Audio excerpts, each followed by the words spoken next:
Oh, my friends, 'tis been a long week, and I've been in contemplation. And then an idea came to me.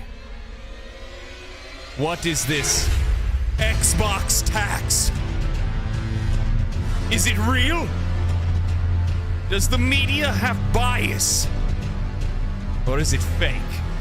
Lies, seeds of doubt, drizzled into our brains, meant to sow seeds of stuff, anger, rage. Also, Dragon's Dogma is well on its way. Baldur's Gate 3 is apparently having some issues on PlayStation 3 or 4 or 5 or whatever console they're on, so we'll have to see what that's all about as well. But anyway, take your seats, my friends. Join us at the round table. Today we talk about games and life and love and victory!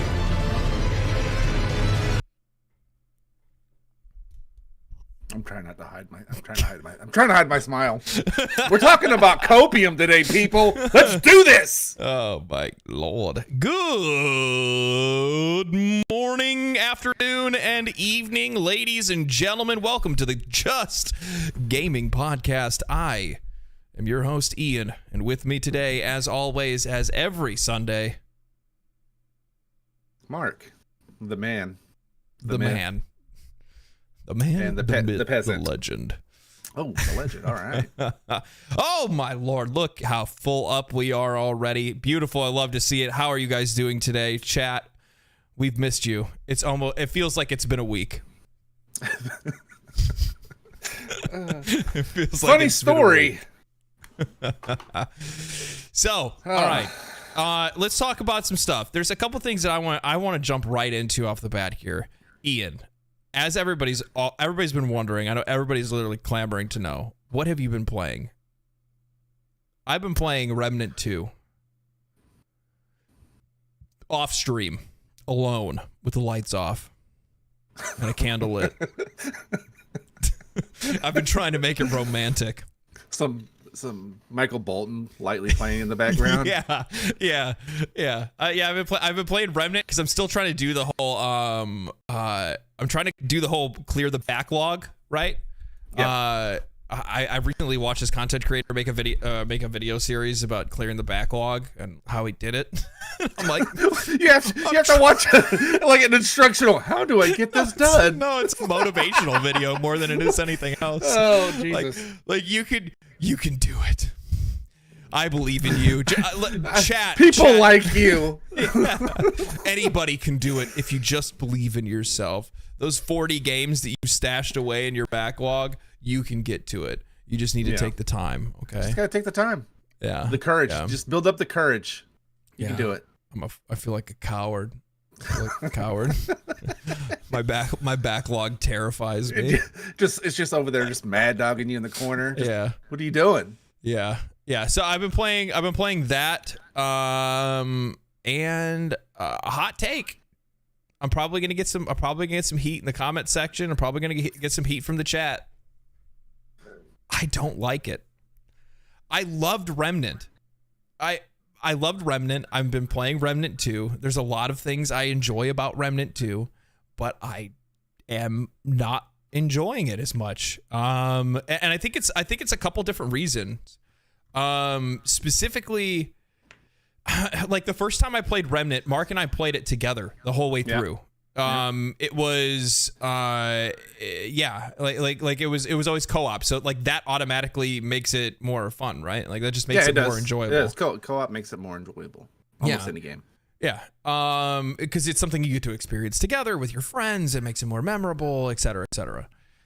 And then there was something that I started to notice very quickly, which is something that persisted from the first Remnant game, which is here's a boss fight. Here's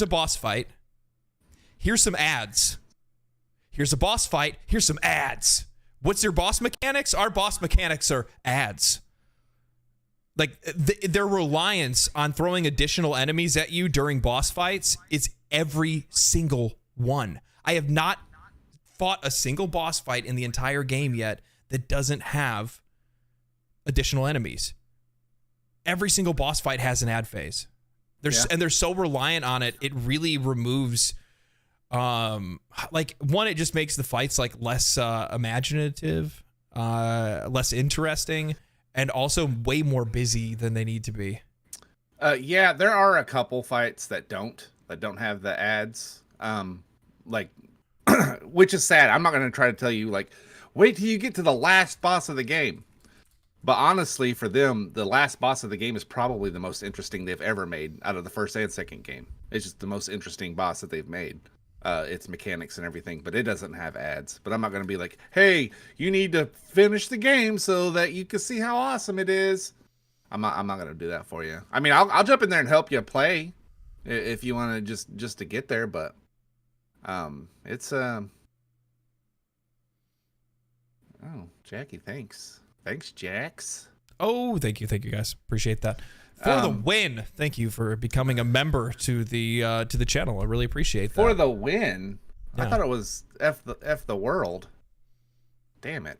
Why do you have to be so negative? Because my glass is half empty. So I'm getting a little bit of feedback from your side. So let's see here. What else? So it's a couple different things. It's one, it's like constantly repeating the ad phases, but then also on top of that, the other thing is that I keep running into is that like the fights are like so busy at times where you can't even attack the bosses, which is something that I just don't really like. Like as an example, so I'm at Nerud, I think was the world's name. Don't get me trying to guess them. I don't remember them. And Nerud is like it's like the post-apocalyptic world. Most of the people have been turned into machines. The people don't even exist. There's just one guy by himself telling you to come and try to help them or whatever. And the weird thing is that you get to the final boss, and the boss has basically like many multiple laser attacks that are going on at once where you can't actually damage the boss during those phases. Okay. And then so it's too busy because you like I can't shoot because I have to dodge. And then once I'm done dodging, then I have to dodge again. And then once I'm done dodging and then I can attack the boss disappears. It like literally makes him where you can't attack him because he goes like invisible, and then like another phase starts where it's just a dodge phase again. And it does this a bunch of times. So not only does the fight get dragged on because there's multiple phases where you can't deal damage to the boss, but then beyond that, you're just bombarded with all of these dodge mechanics constantly, rather than it being like something a little bit more dynamic. So I fought the Ravager, which is the wolf from the first game. It's the one in like the like the horn dudes. Yeah. It kind of reminds me of like Avatar or something like that. You know, like Avatar world is what I call it. Yeah. So I fought the Ravager. That was a really cool fight. It still had ads, but it was still a really cool fight because there were these moments where like even though it's a third-person shooter, we're in these melee fights where he's coming in close range. I dodge, get some shots in on him, and then he like does this like jump kick. And I dodge that, and like so it feels really David Lee Roth. Yeah, it feels really action packed and dynamic because you're in these like really cool dodge mechanics and melee range with this boss, but doing these like third person what feels like MMO dodge mechanics on a platform while there's some like amorphic boss across the room, like it's boring design. Yeah, we keep getting echo from you, Mark. It's me coming now? from your headphones into the microphone. How about now? Yeah. Still got it? Yep. How about now? No. Okay. I had the mic too close to me. What it is that Mark refuses to upgrade his technologies, and he keeps taking hand-me-downs from either me or his son. And as a result, I bought it from you for one. That's not a hand-me-down. That was a purchase, you son of a bitch. And two, my son's supposed to be getting me one for Christmas. So. Oh, okay. No, you weren't going crazy, Ray. No. It's just this is Mark. This is how he is. This is what I have to deal with on a weekly basis. So it's either this or it's, hey, Mark, want to play games? And he's like, yeah. And then an hour later, I'm like, Mark, where are you at? And then the next day, I get a text and he's like, I took a nap. And by nap, what Mark actually means is he goes to sleep, which like his naps are like 14 hours. So hey, you know, this body needs its beauty sleep. So yeah, it's working. It's working, guys. Yeah. Well, you'll get there eventually. Yeah. You'll get there eventually. Rip Van Winkle. Yep. Yeah, those are naps. Yeah. Well, it starts as a nap, okay? It starts as a little nippy nap, and then it just turns into a coma. My naps are 5 hours. Yeah. So what have you been playing? Okay. Pretty exciting. I finished my Dark Urge. I woke up at midnight last night, and I was like, you know what? I'm gonna hammer it down. Shut up. I don't want to hear it. Why'd you wake up at midnight? Because I slept all goddamn day. So I woke up at midnight. I was like, you know what? I'm going to finish my Dark Urge. Went in, finished it. Phenomenal. Awesome. It's super awesome. So awesome that I started another character right after the credits roll. I just rolled the next character. Ready to go again. Let's see. What else did I play? Nothing of note, I guess. Really, honestly, I'm kind of got that itch for Baldur's Gate again. And like I said, finishing that at Dark Urge, I really enjoyed it. It was really good. I like the ending I got. It was pretty nice. Yeah, oh man. So I did this whole thing where I put up a poll and I was like, hey guys, I'm going to do a stream series and I'm going to do it right here on YouTube. So you guys get to watch me play one of these games and I'm going to let you guys vote for the game. And then after I did that, I was like, oh, okay, so we're going to play Dragon Age Inquisition. I've never played it, right? I never played Inquisition. Okay. I'm like, all right, this is going to be cool. And then I realized, I'm like, oh my God, I specifically had told people before this that I was going to do a Dark Urge playthrough. Yeah, Baldur's Gate. And I completely forgot about it. And then now I feel bad because that actually sounds like fun. Dude, it's like, fun. not that Dragon Age doesn't sound fun either. It's just now I'm like sitting here and I'm like, man, I wish I would have remembered that because we could have started the Dark Urge playthrough, but I don't know. I'm on the fence. Either I'll do either or. I mean, I'll still go back to play it. I do need to do the Dirge playthrough. Yeah. I think my next character I'm going to roll is going to be a Draconic. That's what I'm going to roll. And race class has got some cool stuff that you could actually build upon. So pretty excited about it. Golly, yeah. I jumped around on a lot of games, tried a lot of stuff, but like I said, it was nothing of any kind of import. Once you've played and beat Baldur's Gate 3, it becomes the most comfortable game to just slide right into and just continue to play. Yeah, Act 1 feels like home. It feels like home. Yeah. Like right now I just hit the spider caves before we started this. So that's where I'm at. And I think that's probably true for a lot of people. Because I see a lot of folks that are like, oh, I have 300 hours in. I have 400 hours in. I have I've seen people with 500 or 600 hours in. And I think a lot of that just comes down to the fact that it's just, there's so much more for you to continue to discover. And by the way, I see people continue to say like about Sekiro. That's definitely on there. Like, I'm not going to lie. I was actually really close to just completely ignoring the poll and playing Sekiro regardless because I love me some Souls. I tried it. That game is too hard for me. I'm too old. I'm too slow, too dumb. Yeah, all those. It's a hard game. Is it? It's a hard game. It is a very hard game. Does it not play like Elden Ring? No. Why not? Is it just faster or what? It's a little faster. I mean, it's still kind of Elden Ring-y ish, but it's a hard game. What I've always really appreciated about Souls games is that you really get to choose your own difficulty. You make your own difficulty.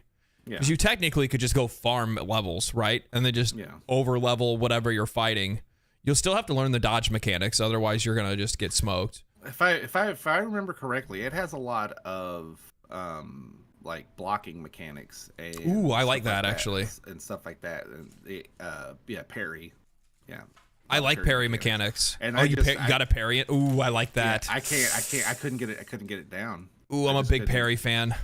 My little pea brain wasn't big enough to get it. So like parry mechanics remind me of like me and my buddy in the backyard fighting with sticks, like rehearsing our own moves. So we're gonna need to remove Wooly as a mod, just for branding purposes. So, just kidding, Wooly. It's okay. Okay, so Baldur's Gate 3 for you. So there's been this ongoing discussion that I've kept an eye on, because what I do throughout the week is I look up a lot of gaming articles. I try to follow the the who be it's, the who's done it's on the Twitter X YZ, whatever the thing is. And one of the popular conversations that I've seen come across over the last couple weeks is the Xbox tax. And our buddy Fonz actually discussed it over on his podcast the other day. And then that got me interested in it. So then I started looking into it to see, what was it about? Initially, I was thinking about doing a video on it, and then I was kind of like, I'm not like that interested in it to the point I would want to do a video. But it is interesting to talk about, at least on a podcast level discussion. It is with the community. So I would like to talk about that. So what I am going to do is I'm going to propose to you guys what the idea of the Xbox tax is. Now, Devin Laguirre actually made a video on it. Then he did a live stream discussion where he discussed it as well. And basically, there goes Mark. He's gone now. Gone and forever. And the background of Devin Laguirre is he is an Xbox centric YouTube channel, and he works for IGN. So those are the two things you should know about him. So he is in the media, and he also is an Xbox advocate. Yeah, he's been a big Xbox guy for a long time. But the thing is that like, and I think this is inherently the issue, is that we have people that have to pick sides when it comes to the consoles. But the idea of the Xbox tax, from what I understand, and chat, you're welcome to correct me if you guys think I'm wrong with this assumption. But what it sounds like it is that they believe that more people like PlayStation within the media, and as such, Xbox does not get favorable representation in the media as a result of media bias towards PlayStation and Nintendo, both. So basically, media outlets the best example I can give is like this. Let's say I was a PlayStation fan, and this is my YouTube channel. Anytime anything Xbox would come up, I would go, ugh.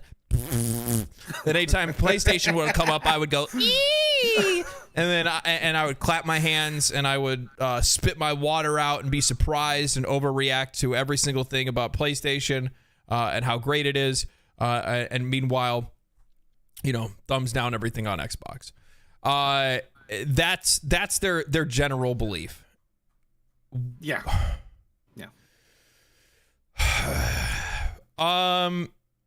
Do you want my opinion, or do you want to give yours first? I'll give mine first. That way, I don't have to hear you talk. So the Xbox, it's very nuanced. It's it's very nuanced. It's not just a right or wrong or black and white, like definitive you can tell. The problem is that you have extremists on both sides. And I've said this before, even when it comes to reviews, it is hard for a reviewer to take out expectations and any kind of preference when they are reviewing something, right? Mm-hmm.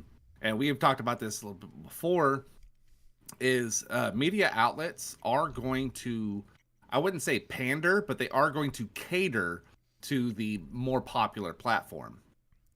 Plain and simple. And so what happened? So and here's what I say. I'm not saying that Xbox, their games getting reviewed are getting reviewed poorly because of bias. I don't think that. Look at it from like at IGN during the 360 era. It was all pro 360. Every time it was just Xbox in your face, in your face, in your face, in your face. And then once Xbox fumbled the ball and PlayStation 4 picked it up and ran with it for another decade, right? It swang back that direction. You understand what I'm saying? Yeah. And the biasness, I think, is weird when they say it's biased. During that Xbox One and PS4 era, Xbox didn't put out any games. They didn't put out any games to get reviewed. Only Sony was putting out good games. I mean, that's just what it was. Now, do I think going into the future Xbox is doomed? I don't. I think they actually look pretty good going forward. From now, they look decent going forward. I mean, time will tell, but you still have Redfall. It was crap. Did that have a media bias on it? No, I don't think so. And what people like to bring up the argument for the Xbox tax is the PC gamer. The PC gamer review is what they like to bring up as a biasness. Yes, the guy who wrote that article did not like that game. Guess what? A lot of people did not like that game. Yeah. It just is what it is. Reviews are reviews. Yeah. And this will be my last point, and I'm gonna hand it over to you. With the Game Awards, and I told you this earlier, and they think this is going into the Game Awards as well, because Xbox isn't represented in the Game of the Year category. Now, if I'm correct, which I think I might be, it is the Game Awards and not the Console Awards. There isn't a placeholder for each console to have a Game of the Year award. It just isn't. That's why Nintendo's got 2 of them in there. I mean, you can get mad or whatever that Starfield isn't in for Game of the Year, but it's not. It's not a participation trophy where, okay, well, because you came out with the game, Xbox, you get to have a Game of the Year nomination. It just doesn't work that way. No. You know what I mean? No. So that's where I'm at with it. So okay. So here's the thing. I actually do believe that there is some. I believe there's bias, 100%. And actually, I do think it does reflect. I think it actually does reflect some of their review scores as well. Well, I'm not saying it's like overt. I'm not saying that they're like purposefully, we need to downvote the Xbox. We need to kill the Xbox. That's not what I'm saying. What I'm saying is this. We, as humans, have a tendency to dogpile. We love bandwagoning. We can't help. We want to be on the winning team. And as such, I think what ends up happening is that there ends up being this like cognitive bias that everyone has. Yeah, and it's not as simple as, oh, it's just the reviewers, oh, it's just the media. No. The gamers themselves have it too, because what I think a lot of the Xbox community doesn't realize is that their cognitive bias is also causing them to have more extreme opinions about this topic specifically, about the idea that there might be some type of shadow covert operation going on to take down Xbox, right? And I'm not saying that's what's happening or anything like that, but they are more likely to want to, pull out the torches and pitchforks because of their cognitive bias towards Xbox. Yeah. I do believe that they probably have lost a few points here because, Starfield sucks. Oh, fuck, this is good news because it's spicy. Yeah. It's spicy because Xbox is down. Or catering to their exactly. Yeah. Because Xbox is down and we love kicking people when they're down. Oh, yeah. Like I hate that we are such petty creatures, but we are petty creatures at the end of the day.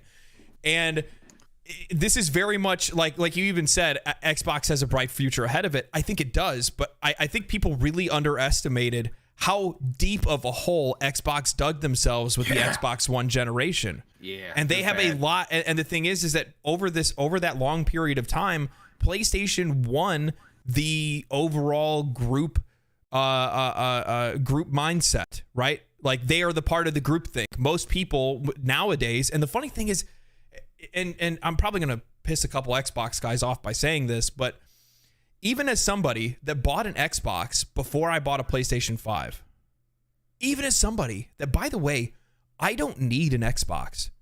I actually have no use for it at all. I have a PC that's, I could tape 4 Xbox Series X's together and they probably still wouldn't be as powerful as my gaming computer is right now. But I still buy it because I just always have, right? I have a lot of friends that play on Xbox. I like to sit on the couch and play games sometimes. But for some odd reason, it was still in my own mind that PlayStation was the higher quality performer, the higher quality game, the one of more prestige. And even when I got that PlayStation 5, I felt that way when I unboxed it and I plugged it in. And that's not necessarily like an opinion that was generated by me. That's something that was more of an effect of like how I'm being influenced by everyone else's opinions. And that's not the media, by the way. That's just normal people. That's other gamers and their opinions on games. As it stands right now, and it has for a while, well, people are going to throw outliers out there. Well, what about Microsoft Flight Simulator? Well, what about Forza? Those are misnomers. These are not games that you're going to say, oh, well, Xbox has still made great games. Those are what I call not memorable experiences. You don't remember the times that you had playing Forza because you don't remember the time that you had driving in your own car. You remember really impactful or enjoyable story experiences because that's how humans have lived for years. We've always shared stories with one another. And if your company cannot put out great narrative experiences that have awesome gameplay attached to them, then you're just not going to have the same impact on the market. You're not going to be able to capture a lot of that cognitive bias. You're not going to be able to take your share of the groupthink that keeps you on equal grounds with Nintendo and PlayStation. And that's something that's happened over the years. Well, yes, they have had some games that still have done decent. Those games aren't games that made a lasting impact on players. Not like the first time they played Gears of War or Halo 1, 2, and 3.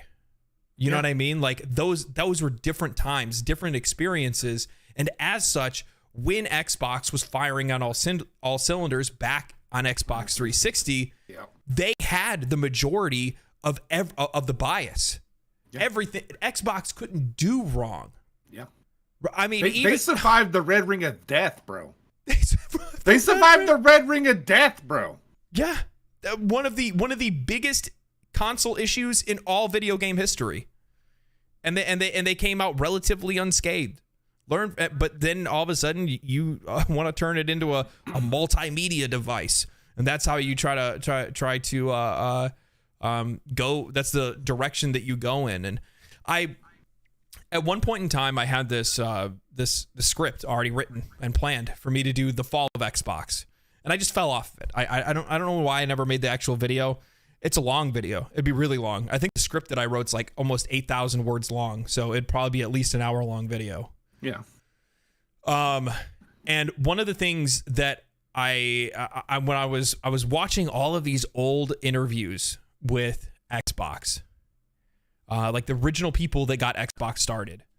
And one of the things that they wanted to do at the very beginning, the one focus, the one thing they wanted was that they realized that a lot of these developers that were making games were using DirectX, but then they'd have to port it to whatever other consoles, architecture there was, and that would cause a lot of issues and performance problems, and it would limit the scope and the things that they could do with the game. And then they got together and they're like, why don't we make a platform? Why don't we make a system for the developers? Something that makes their life easier, gives them more opportunities to do even better things with the games that they want to create. And that was their main focus. It had nothing to do with the consumer, how to deliver games to the consumer, none of that stuff. The whole idea was, well, why don't we give better tools to the developers so they can make greater games as a result? Yep. And that paid off in spades, right? Because not only did I believe the original Xbox did pretty great. And it still was looked at as a solid console in its generation, even though it still lost that console war. Of course, you're going to lose your first one anyway, right?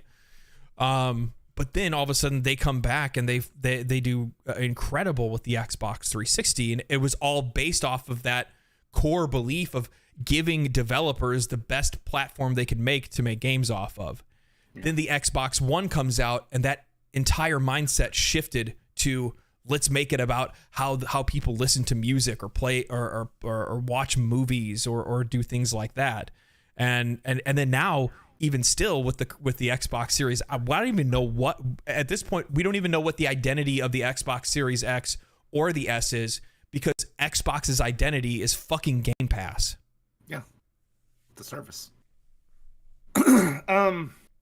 Yeah. To add on to your point, and to call back a little bit, PlayStation 4, like what the 360 did for Xbox, PlayStation 4 did for PlayStation, right? So the PlayStation 3, they screwed the pooch on the beginning of that, but then PlayStation 4 came out, and that's where you get that mind share of, I mean, even now, I mean, there's more PS5s out in the wild than there are Xboxes. You know what I mean? Even though PlayStation doesn't have any games right now, they really don't. Comparative, I mean, other than, you know, your third-party stuff, but that's the thing, though, is it used to be, you know, hey, are you going to go home and play 360? Now it's, are you going to go home and play your PlayStation? You know what I mean? And that's just where it's at. And yeah. So I can agree with you that there probably is, oh, more than likely there is that mind share of it is spicy for them to get a terrible review. Not that I don't think that they're reviewing it to get the spiciness, but they're going to broadcast that spiciness. Does that make sense? Like, yeah. if the reviews are bad, they're going to blast it. Yeah. And I think that's a lot, like you said, we're kicking someone like grandma when she falls over and breaks a hip. So what, you don't kick, not everybody does that. Kids, don't kick your grandma. So, but no, I really do think that's what it is. I think that it's the popular take to kick Xbox while they're down, and they're gonna have a better year next year for sure. Oh yeah, like they have a stronger list of games that are coming out. But you know that, yeah, I mean that's really what my take on it is. I don't necessarily think that this is, like, there is a bias. There is 100%, and the thing is that the reason why I know that there is because you really don't see a lot of PlayStation pushback. No. Well, why would you need to push back if the media is selling consoles for you, or if or Twitter is selling consoles for you? Yeah, and here's the thing: you can see it clear as day, because, like, guys, they're remastering The Last of Us 2. Like, it's a great game.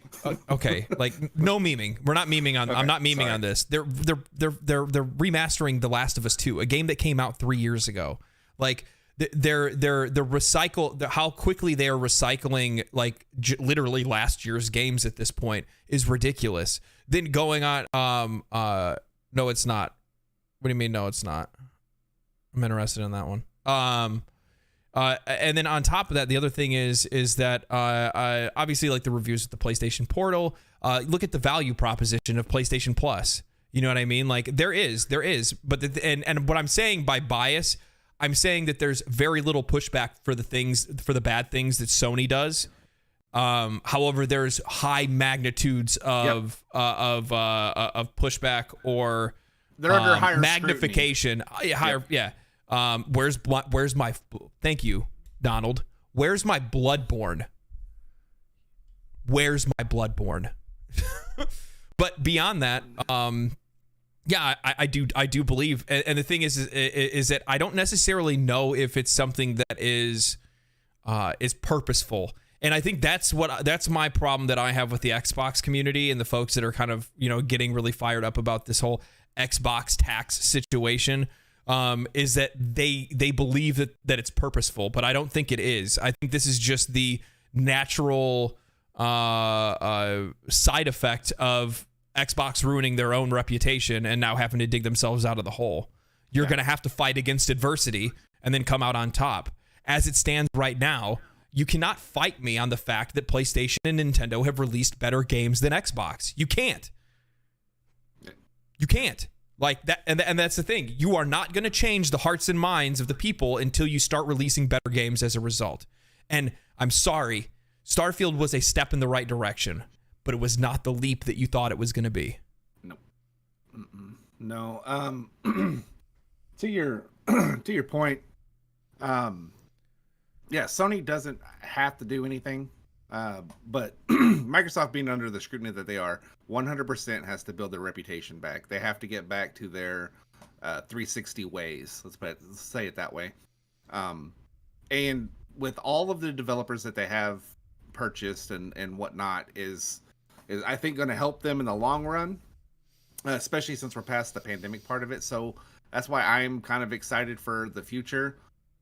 But what I wanted to bring up was people are using the Call of Duty 3 reviews as their kickoff point for this Xbox tax. That is the biggest load of bull I've ever seen in my life. The people that try to stand up to defend Modern Warfare 3 and they think that negative reviews for Modern Warfare 3 have anything to do with Xbox is the biggest cope I've ever seen in my life. And I won't even talk to anybody that wants to try to fight against that, because it's the most disingenuous argument that someone can make. It is. I mean, when the game first, when it they had the early access, it literally was the last year's menu, and then it reskinned afterwards. So you could tell it was a DLC. So I don't blame Microsoft for Modern Warfare. I don't consider Modern Warfare 3 to be a Xbox game. And you want to know how I know it's not an Xbox game? It's not on Game Pass day one. Xbox games are. Yeah, actually, the funny thing is, like, I saw somebody talking about like Xbox game scrutiny and stuff like that, and they actually put Call of Duty in the list, and I was like, I don't think so. I just the multi-plat. What are you talking about? I don't think people realize, even the players, like you don't realize how much the game has either done too much to try to be different than the last iteration, because they're getting well past the IP fatigue level. You know what I mean? Yeah. And so you don't realize how bad the game actually is. You know what? Don't play Call of Duty for like 2 or 3 years and then play it and then jump back into it and see if you still like it. You understand what I'm saying? Well, it's mostly gonna feel like the same game. Loop. Yeah, that constant loop. Do you understand what I'm saying? And I think that's one of the things that that's definitely something that for sure surprised me. Like I did not foresee it being a talking point where Xbox players felt like they needed to defend Call of Duty, a game that is obviously a repackaged DLC that was supposed to be an expansion, that was told it was going to be an expansion, that specifically came out and said and made a statement saying they would not release another game because they wanted to go on to a 2-year instead of a 1-year cycle. But oh man, the coffers are looking a little bit empty for Bobby Kotick before he jumps the ship, so we need to go ahead and hurry up and make that Modern Warfare 3. Get the fuck out of here. Like, to the point where when you go to download the beta or demo for the game, it asks you to put in the Modern Warfare 2 disc. How blatant does it have to get? I'm sorry. Come on. Yeah. I hear the multiplayer is fun, but I'm done with Call of Duty. I'm over it. So, anywho. Yeah. So yeah, I mean that's my opinion on it. I think that there is a media bias. I think it's a cognitive bias that takes over for a lot of consumers. I think it's easier to kick another company while they're down. But at the end of the day, Xbox has a lot to do to get itself back into the fight. Yeah. Simple as that. Like they have ground they have to cover. And this is the adversity that you're going to face because of the fact that you had a lackluster console series, one of the worst console series that we've seen in a long time, followed by a lot of lackluster game releases then after. It is what it is. Yeah, it is. Oh, also, I forgot when you were talking about what I've been playing. I did start playing Call of Duty Modern Warfare 2. 2009 edition. No, I'm being for real. I played the whole Call campaign. Of Duty Modern Warfare 2. Yeah, 2009. The first one. 2009. And then oddly enough, I hopped on. I went ahead and got on the multiplayer. There are still people playing the multiplayer that aren't hacked. Yeah, do you know what? One of the things that actually bothers me the most about Activision and the Call of Duty series is the fact that they don't actually support official servers for the older games. Yeah, and that's one of the things that I'm genuinely hoping. Like, I was super hopeful when it comes to when it came to Xbox purchasing Activision Blizzard, is that hopefully they will go back to having dedicated servers for those games and servers that are also policed. Because one of the problems was, I know with one of the games is that Black Ops 3, they're backdooring your PCs. Exactly, backdooring your PCs, stealing your information, DDoSing, hacking, all that different stuff. So I definitely think that that would be a huge win, by the way, if Xbox is like, oh, we're bringing back the servers for Blackout. Dude, Blackout was dope. Dude, people would lose their mind. But the thing is that I don't see that happening because of how Modern Warfare is, or how Activision is how Activision is with profiting and profit incentives and not wanting to. It's not about player experience. It's just about how much they can capture, right? Yeah. One thing I after playing the campaign, and I was sitting there going, I was like, man, it's been so long since I played this campaign. I didn't know the Gulag. The Gulag, the whole effing Gulag is in Modern Warfare 2 2009. Yeah, the whole thing, the bathrooms, the whole outside, the whole thing. Yeah. I mean, but they always did that purposefully. Yeah. I thought it was cool. I'm not saying they copied and pasted. It's like I didn't even remember that. Come on, man! You already know. The Current Modern Warfare is only about tapping into nostalgia than it is doing anything interesting or innovative. So that's my opinion on it. I think it's something that eventually will fade, but Xbox is just gonna have to work through it. They're gonna have to put out better games. And here's the thing. Within a few years, it's probably going to be PlayStation that's going to be the one suffering the same thing that Xbox is. I think they are right now. And then the PlayStation fans are going to be the ones talking about media bias and stuff like that, because all of a sudden Xbox is going to the pendulum swings, man. Pendulum is going to swing in the other direction, and it's going to be the Xbox guys that are eating good for a while, and then it's going to be media bias towards Xbox, and then it's going to swing back the other way. That's just how the industry has been. And then you have Nintendo just living off in its own land, competing against itself. Just over in the corner eating crayons.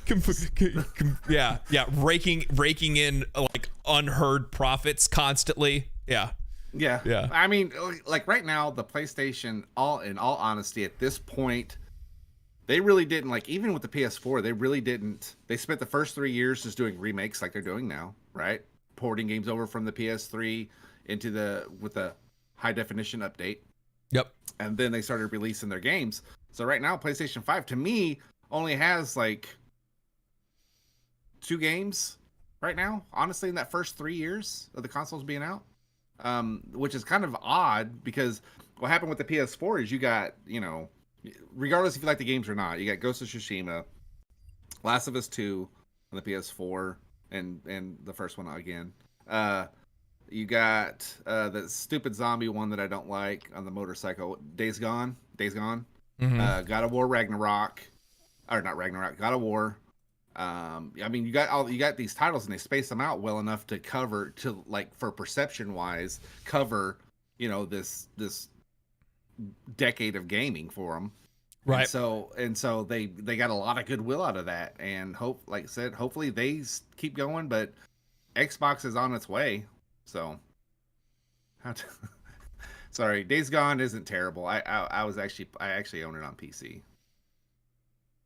I do. Which I don't. Is that the zombie one? That's the one, yeah, and the motorcycle and the zombies. It's actually pretty cool. I don't think I ever played that. There's some things I don't like about it, but it is better than State of Decay for a zombie game. Put it that way. Oh. Well, I mean, from my opinion, here's my thing. To be honest with you, I don't really care whether it's Xbox or PlayStation that's winning any type of console war. I can give a shit less. I just want them both to put out better games. So the more they fight, the more that they try to vie for industry industry dominance, the better the games we are going to get as a result of it, right? Yeah, but right now, sadly enough, both of them are in the buying mode. And that scares the shit out of me. Yeah, as long as they just around. Well, I will say as a PC gamer, I am a little bit more forgiving when it ends up being Xbox buying them, because at least I know I'll get a day one on PC. Yeah, that's what scares me is PlayStation buying them. Yeah, but every time PlayStation buys somebody, I'm like, oh, I'm like, I wanted to play that. Now I have to play it on your fucking PlayStation. Yeah. I'm a privileged gamer. I want to play it at my 5,000 frames per second on my PC monitor, chilling in my super nice computer chair. Don't name drop. Herman Miller. Yeah.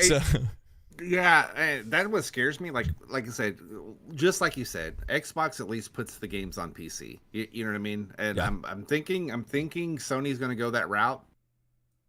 But a lot of the Sony faithful, and I say the Sony faithful, I'm talking about the loud minority on like Twitter or the interwebs, says that would ruin, PlayStation. Why put it on PC? Why allow the company that I worship the box make more money to make more games? Why would they want to do that? It's so stupid. So yeah. Speaking of consoles, there is an active discussion that's going on in the Baldur's Gate 3 community that I've caught wind of over the last couple days, and by caught wind of, I mean like 500 comments on my last on a bunch of videos across the entire channel right now of people being like, great game, but Act 3's terrible. I can't play the game. I can't finish the game. Blah blah blah blah blah. And I'm like sitting there and I'm like, bro, I don't even know what you're even talking about. And then come to find out over here on the I guess it's really difficult for you guys to actually see this, but over on the official forums for Baldur's Gate 3. There's people saying, rush beginning of Act 3 doing quest, open hand temple murders, blah, blah, blah. Basically, these guys are saying that there's a bunch of issues in Act 3 making it unplayable for most players right now. They say it's due to like a recent patch. So here's the deal. I had a conversation with Mark before Baldur's Gate hit the console. And I asked specifically, You better subscribe to Gamer Rant. Yeah, the Gamer Rant is not getting anything from me. Every time I pull them up, I click on them on accident, and then luckily they save me because they won't allow you to view their website with ad blocker. So I'm like, oh, okay, easy. I just won't read your articles. Plus, on top of that, most of Gamer Rant stuff is garbage anyway. But anyway, the thing that I was going to say is that we had this discussion, I want to say like the launch of Baldur's Gate 3 on PC. And one of the things that I was really interested in was how this game was actually going to perform on console. Yep. Because though I've heard some people give some very biased, really bad reviews of the game from a very bad perspective, saying it's Xbox 360 era graphics and things of that sort. The game is very graphic intensive. The game is very just everything intensive, to be honest with you. It's a very thick game, and as such, like I was wondering how the consoles were going to be able to handle it. It's very dense area. And to my surprise, Act 1 and 2 apparently they didn't have much of an issue, but Act 3 they are starting to have some problems. But I mean, this is saying it's specifically due to a patch. So I don't understand why people are overreacting to it. If a patch is something that obviously broke the game, then it's just something that gets fixed. Yeah. Well, I mean, but here's what the media does. They like to kick people if there's bad news. Like people click on bad news. That's what we do. I mean, we watch Jerry Springer and Maury Povich to see bad news. You know what I mean? Like it just is what it is. You watch Maury Povich? Dude, I used to when he was still on. You are not the father. Dude starts dancing, fucking getting it. My favorite. It's good TV. It is great TV. We just talked about this on the podcast. I had no problems in Act 3. I'm running a 3070 Ti. I mean, I know that's not like lowest grade, but it's also not the highest you can get, right? Okay. So right now, a 3070 Ti is probably mid-range. Yeah? You'd say mid-range? Yeah. Okay. Okay. And I'm getting following. I'm hearing what you're putting down. A constant 80 frames there, no glitches, no hiccups, nothing. So it's I understand consoles aren't near as powerful as the companies told them. I mean, shit. The PlayStation still has 8K on the box, and it doesn't have a single thing that it can output in 8K. Yeah, I always find that to be ridiculous. You know what? That's actually probably the one thing that disappoints me the most about the consoles is that they're so focused on resolution and not frame rate. Yeah. Like, and what if I can put this big O number on the box that says we can do 4K? Don't you guys want to see this in 4K? And it's like, no, I want to see it in like 2K with like, 120 FPS. Well, the problem is the consoles don't the console players that are like the big dummies. I'm not saying all of them. They're not understanding that the game that they are getting is a 1080p version upscaled to 4K. Yeah, it's not a native 4K resolution. You're getting 1080p upscaled to 4K, which it looks nicer, a little bit sharper, but you are still missing assets. Yeah, you know what I mean. Yeah. Not to get on my PC master race soapbox. We don't need to get on that. But yeah. No, I this is definitely something that frustrates me when it comes to gamers is that there's been two things that I've noticed a lot of recently. Now that Baldur's Gate 3 has had some time to like sit and simmer, right? Okay. So it's less sensational, more about just I don't know, general community issues, and this isn't even just really limited to Baldur's Gate 3, but one, it's the idea that like, oh, they did an update and it broke something, and then now that's my permanent idea of the game because there was a minor mistake that that interrupted my routine for a few days until they can get it fixed, right? Yep. It is what it is. Like overreaction to something as simple as a bad update that broke something that they're obviously going to fix. Especially when it comes to like a lot of like, I get it from the console player perspective because they haven't been there since day one, since the game came out. So they wouldn't realize that Larian has been probably more, they've had better update cadence than most live service games do. Yeah. Like their full updates and fixes have been rolling out at extreme pace. Yeah. I mean, we're on really what, update 5? Yeah. Yeah. Is going to be the next one?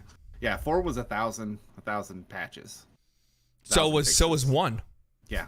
I mean, it's kind of crazy. So like there's a lot of stuff that's going on with that. So yeah, I don't know, it's just a really awkward position to take that all of a sudden like that's what you're going to run around and yell across the streets, because right now at this very moment you're having an issue with the game and it was something that was just caused by something that happened.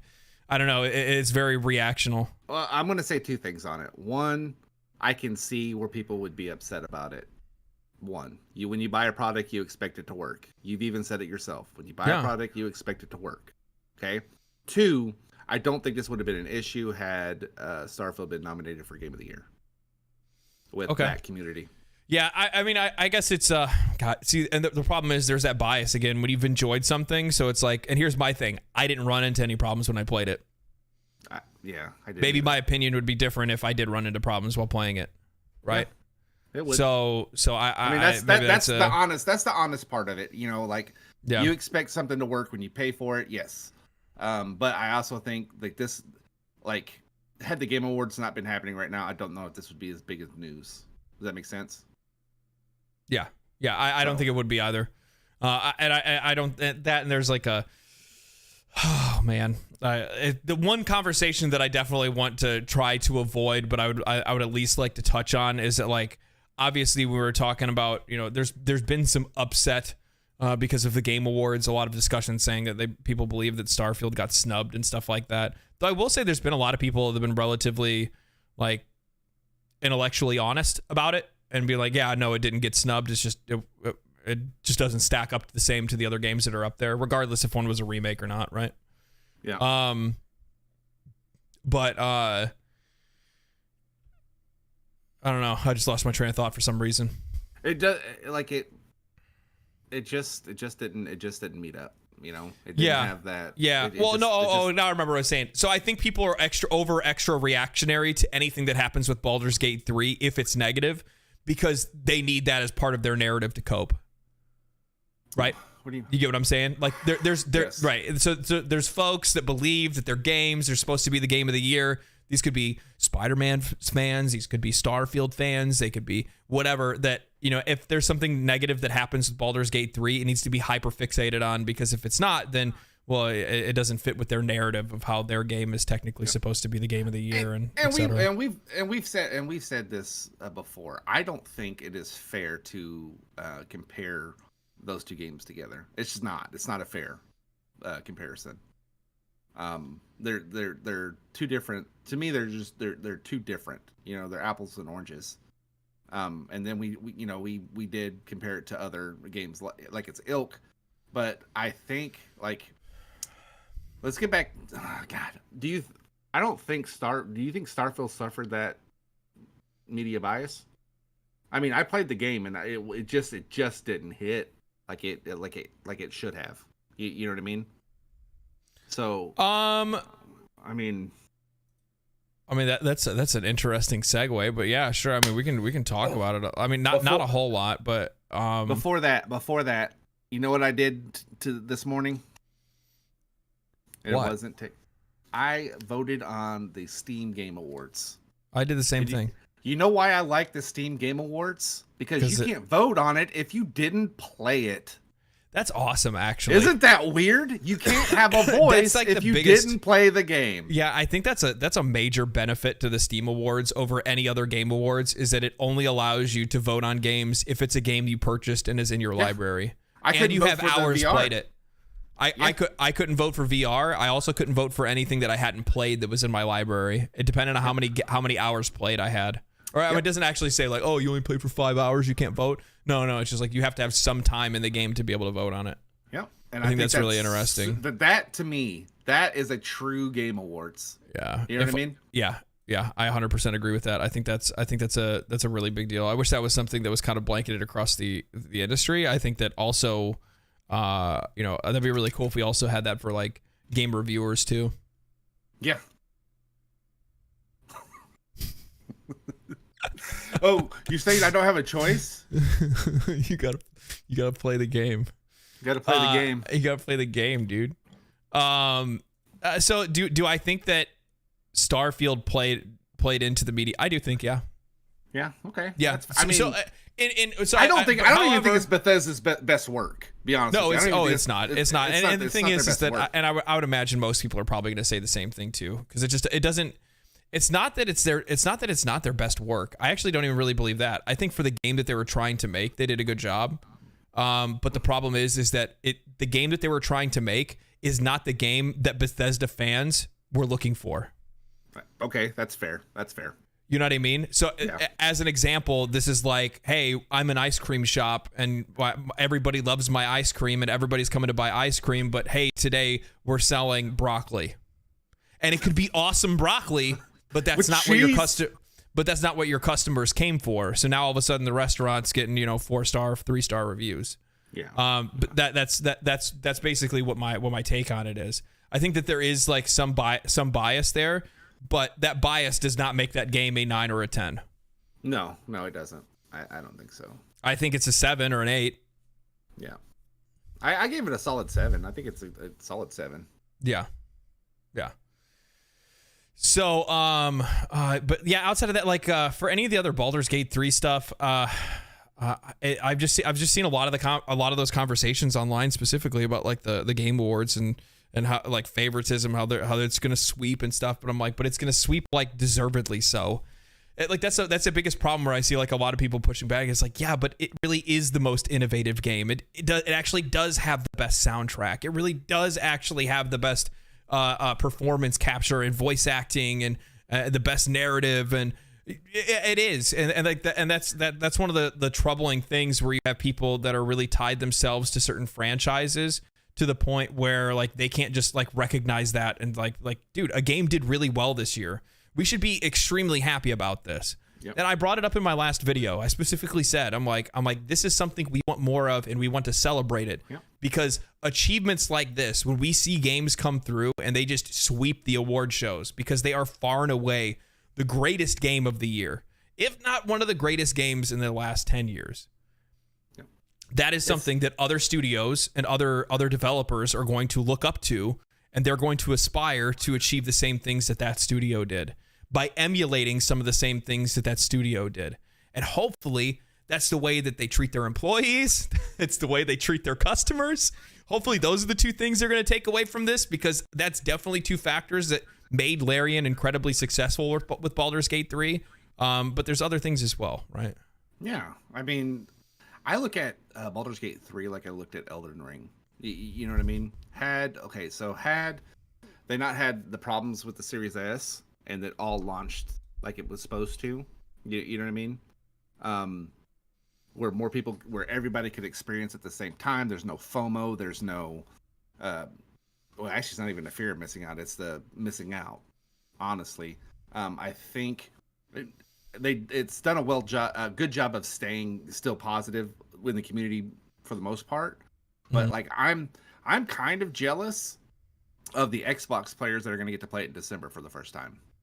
Like, oh yeah, I don't get that back. You know what I mean? Yeah, that first experience I don't get to do it again. Yeah, that first experience is definitely a gem. Like, get that opportunity of that your first experience of Act 1. Oh man, yeah.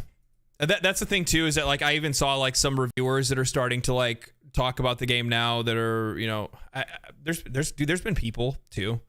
So, and chat can agree with this because most of the people here have played Baldur's Gate 3.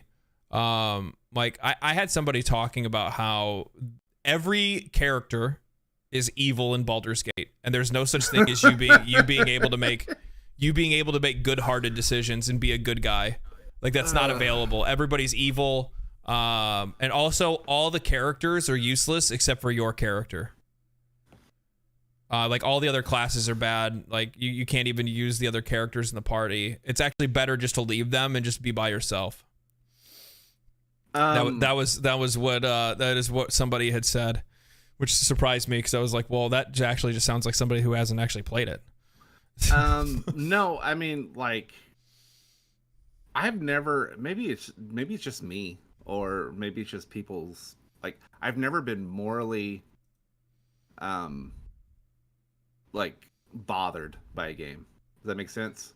Don't get me wrong, I've had some where I'm like, oh, I really don't want to do that. But I wasn't like, oh, you know, like by like in-game decisions. Yeah. Okay. But I've never been, you know, I've never been so like, well, this, you know, my party, they're all evil, and I'm a good person, so I don't want to play with them. You know what I mean? That's such a weird take to have in general, and it's also not the case. That's cutting people down into two groups, like good and bad. You know what I mean? Like, people aren't that. People are mixed. Everybody, every person in this chat, every person on the internet, every person at home is capable of evil. They just are. It just depends on the circumstances. Not me. Okay. Yeah.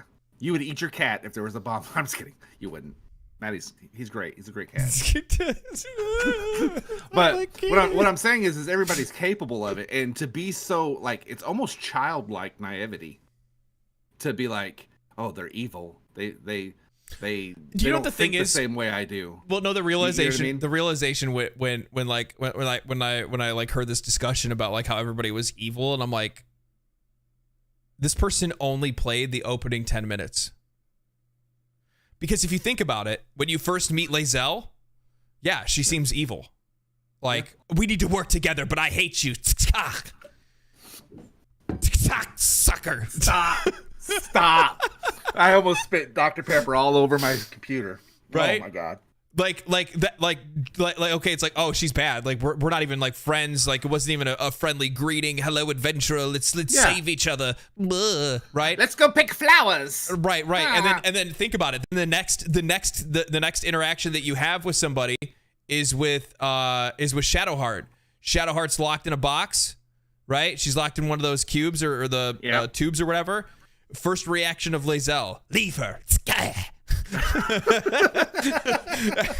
And then even when you save her, like she's super untrusted. She's like, a Githyanki, we need to leave her behind, right? So like there's a lot of distrust, and like so I could see somebody initially maybe assuming that this is just evil, but like also realize that all of these people, you as well as the character, have no memories of what is going on other than the fact that you've just been abducted by a squid alien faced monster brain eaters that put a worm in your mind and now allows you to telepathically communicate with other people. Like it's a little bit it's a little bit off-putting, right? Oh, Bobby Hawk. So my beautiful Scott went with excitement. What? So yeah, I guess I could kind of see somebody initially taking that, but that's only within the first few. And then actually think about it. Who's the next character you meet? Starion. What does he first try to do? He tries to kill you. Yeah. Yeah. And then who do you meet after that? Gale. And what does he try to do? Fuck you.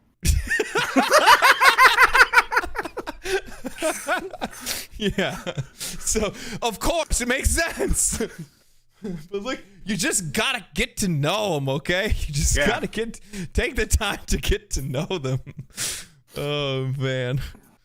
Too much fun. Too much fun. I saw Risk It asked if women are locked in boxes in the game.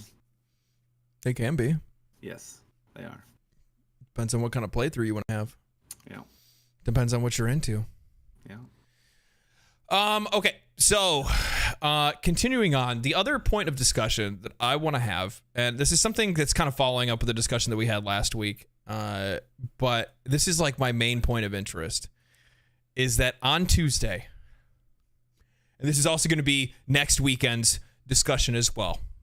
On Tuesday, next week, Tuesday, we get the Dragon's Dogma 2 showcase. Fake Nation. And I honestly cannot tell you guys how insanely excited I am for this. Now that I've at least finished, I guess technically like the main first playthrough, the first 40 hours or 50 hours of Dragon's Dogma, where now I'm in the section of the game where I'm supposed to go to do the end game stuff, or the end game loop of how we have this like dark overworld and the free fall canyon thing and bitter black isle and all that stuff. Like I've seen the flaws this game has, but almost all of the flaws, and this is the realization that I'm gonna take the place that Dragon's Dogma is one of the most underrated, unfinished masterpieces of all time in gaming. Like it is beyond fantastic. It has so many ideas, so many great ideas that were way ahead of its time. Way ahead of its time. Especially the AI stuff with the pawns. Have you played Redfall? Yeah. So there's so many things that it does that are way ahead of its time. And what we're going to get with Dragon's Dogma 2 is the realization of all those things they wanted and planned, and everything they wanted the game to be back then, it's now going to be today. Okay, so who makes it? Who makes Dragon's Dogma? Capcom. So is it the same group that made the first one making this one? Yes. Is it? Yes. That's exciting. Okay. Yeah, it's the same game director. So the game director behind Dragon's Dogma, the one that dreamed this up, is actually the same guy behind. He's worked on Monster Hunter games. And okay. he also the reason why he actually had dreamed up the idea and a lot of the mechanics and had been writing them down over the course of his career for I want to say almost 6 to 10 years before he got the opportunity to even make Dragon's Dogma in the first place. He was originally, I think, a director on Devil May Cry. Okay. So he had been thinking and dreaming and pulling this game together in his mind. However, he just never had the time to actually be able to get it because he never got a green light from Capcom to make the game. Now, what I think is really interesting about the situation, this is something I kind of wanted to talk a little bit about, is that Capcom has no faith in this game. Really? Zero. I mean, well, the Zero. first one didn't sell gangbusters either, though. No, You know what I mean? no. So, However, the people that played it love it. Like, and the community around it, even the Dragon's Dogma official like Reddit page is like still like alive. This game came out like 13 years ago, 15 years ago. Yeah. So like that's crazy to me. Like that's genuinely wild that like the fan base for this game, though it's very and the funny thing is like this is not a not a niche game. This is not a niche genre. This is something that should be popular and have incredibly wide appeal across everybody. Console, PC, PlayStation, Xbox. This is an action RPG with incredibly deep mechanics that plays like a Souls game to a sense. It's like Souls meets Monster Hunter, but more on the Souls side because it doesn't have like a lot of the like wild weird stuff that Monster Hunter has that a lot of people don't really like, right? Like because Monster Hunter doesn't really have like it doesn't really feel like an RPG as much. It just feels like a boss fight simulator, which is not a bad thing, by the way. I love Monster Hunter, but there's something that this game does where it has this really good blend of like killing random mobs, right? The adventure lifestyle. I walk out into the wilderness. I stumble upon a cave. Inside that cave, I fight a troll. You know, like that kind of stuff. And there's little monsters and secrets and dungeons and all kinds of different stuff. So, but what's wild to me is that like it doesn't seem like Capcom has a lot of faith in it because like one, their marketing has been non-existent. Yeah. Right? This game is coming out that's what hurt first the first quarter. one, to be honest with you. It did. But they don't have social media is not the same as it was the first one. For sure not. I mean, MySpace was big. This game can blow up without having insane marketing. As an example, look at Baldur's Gate 3. Like Baldur's Gate 3 didn't have a really wild marketing strategy, right? Really? They didn't put a ton of money into marketing. You know what I mean? Like they paid some content creators to cover their stuff. Well, so it's such a different deal, though. I mean, they'd already sold 2 million copies of early access. And I get that. Obviously, that's a different story. Lots of word of mouth. But you are right. They just went content creator route, which really I think paid off for them in the long run. Honestly, the thing is that like if Dragon's Dogma 2 is as good, I'm not even saying it has to be better. If Dragon's Dogma 2 is as good as Dragon's Dogma 1, but a little bit more complete and a lot better looking, and you just pay some content creators, popular content creators to play the game, things gonna pop off. It's gonna go off. It's gonna just break. It's not gonna go off the chain. It's gonna break it in half. It's gonna break that chain. Break that chain. No, hey, Lord, but I'm serious. thanks. This is undoubtedly, and you can quote me now. You can clip me. You can rub it in my face later if you think I'm gonna be wrong. This is going to be next. This is next year's sleeper smash hit where like nobody saw Baldur's Gate 3 taking over the world last year or this year. Sorry. Nobody's gonna see this game taking over the industry, and being like critically acclaimed and being like the main game everybody's jamming. The only thing that I think may hold the game back from mass popularity, which I don't think it will, is multiplayer. And it's supposed to have it, correct? No, it's not. There will be no co-op. No. Yeah, that's gonna hold it back. No. It won't take over because GTA 6 releases next year. There's no release date on GTA 6. Yeah, there is. Is there? Yeah. When did that happen? Did they already make the? I thought they were waiting to make the official. I didn't even see that. Yeah.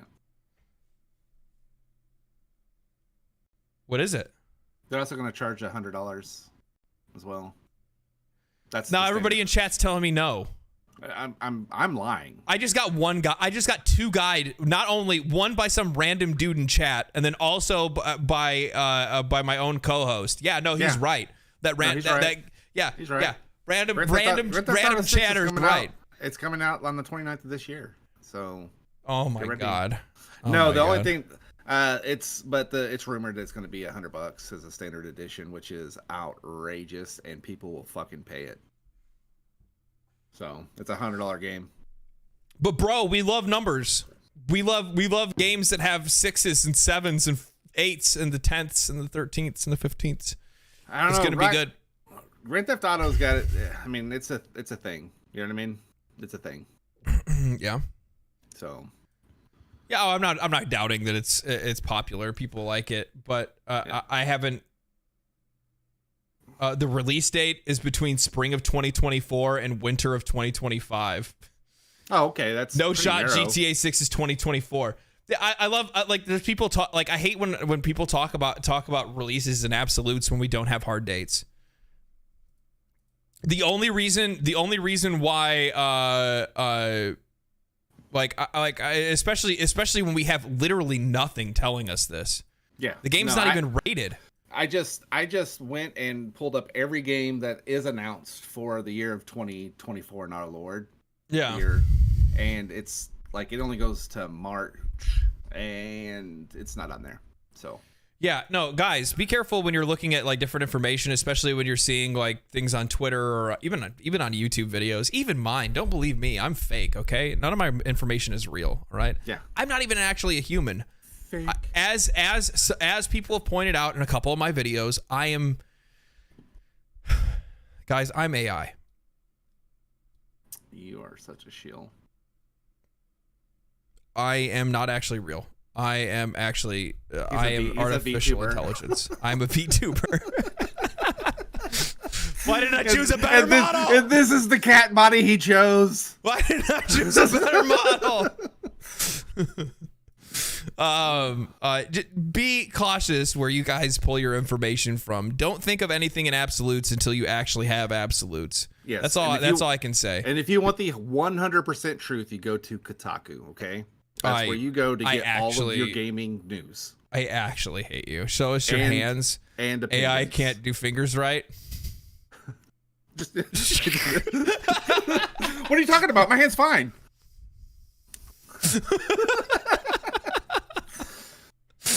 So, yeah, it's one of those things, man, where it's like, I don't know. We'll see. Like, I can't imagine them shadow dropping GTA 6 next year. I just don't see it because they're already making so much money off of GTA 5 to begin with.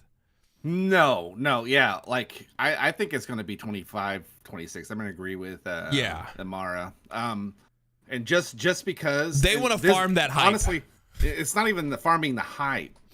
They are known for polish. You know what I mean? So like it's been a long time since they put a game out, right? They don't need to put a game out because of Grand Theft Auto 5. True. Right? So they literally have all the time in the world to make GTA 6 and take it. Take it. Yeah. Yeah. So I mean we'll see when that gets released, but I mean regardless what I'm saying is a game that like is going to have a bigger impact than I think a lot of people are going to believe. I think that Dragon's Dogma 2 is going to have a much larger reach and a much larger impact than a lot of people may believe it to have. And here's the thing. I would agree with that. I say what I say about Dragon's Dogma 2 not having multiplayer. That's something that very well could change. It very well could. I don't know. We have the official showcase on Tuesday. I mean, like, I'm surprised we haven't played there's a full co-op mod, right, for Elden Ring? Like, full, the whole time. Dude, I've actually genuinely been, like, really feeling an Elden Ring playthrough. So, I mean, we haven't done that, but like I said, I can guarantee it'll get modded in on PC. Yeah, yeah. But, I mean, it very well could. Is there a multiplayer mod for Dragon's Dogma 1?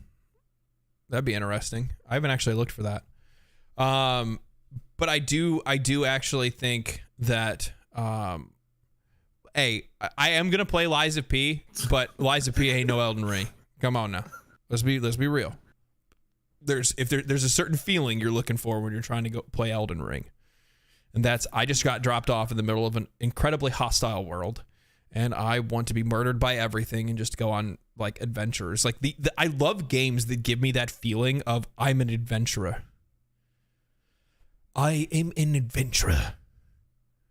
This is my journey. What will I discover today? Nobody knows. But I love that feeling. I love that feeling of like, I'm just going to explore. I'm just going to point my camera in a direction and just see what's going on over here. Just go. Yeah. And I'm going to be rewarded for that exploration, whether it's XP, whether it's an interesting fight, whether it's interesting loot. Sometimes in the case of Elden Ring specifically, sometimes it's just a vista.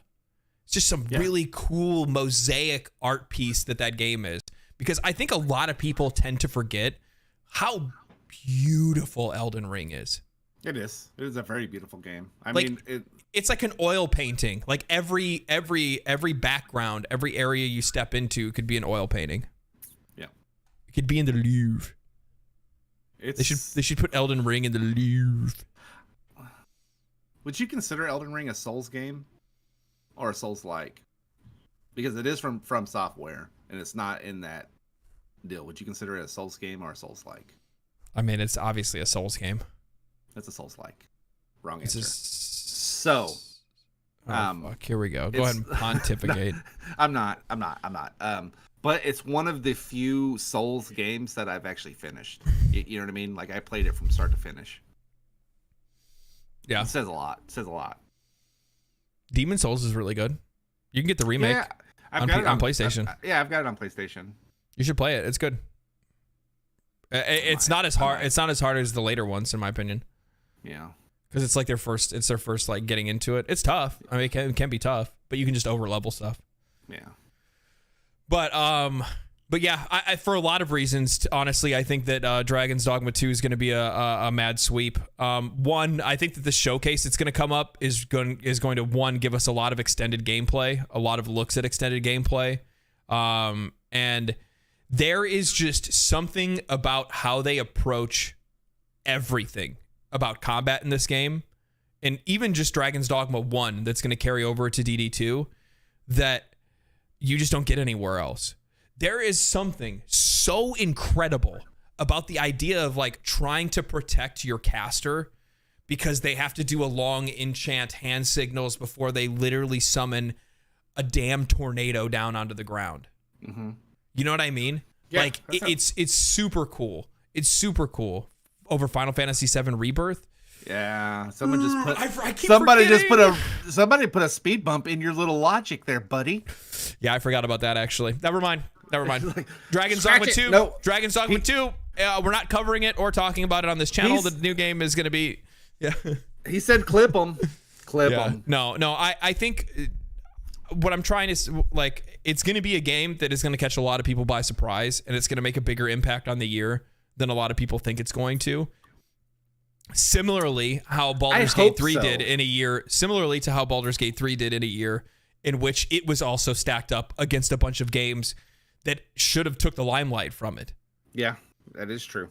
Tears of the Kingdom, Spider-Man 2, Starfield. You know what I mean? Like there was a lot of heavy hitter, big titles, big names coming to market this year, and I think people are going to underestimate this game, and then I think it's really gonna rock some people's socks. Plus, on top of that, I think it also has enough space in between.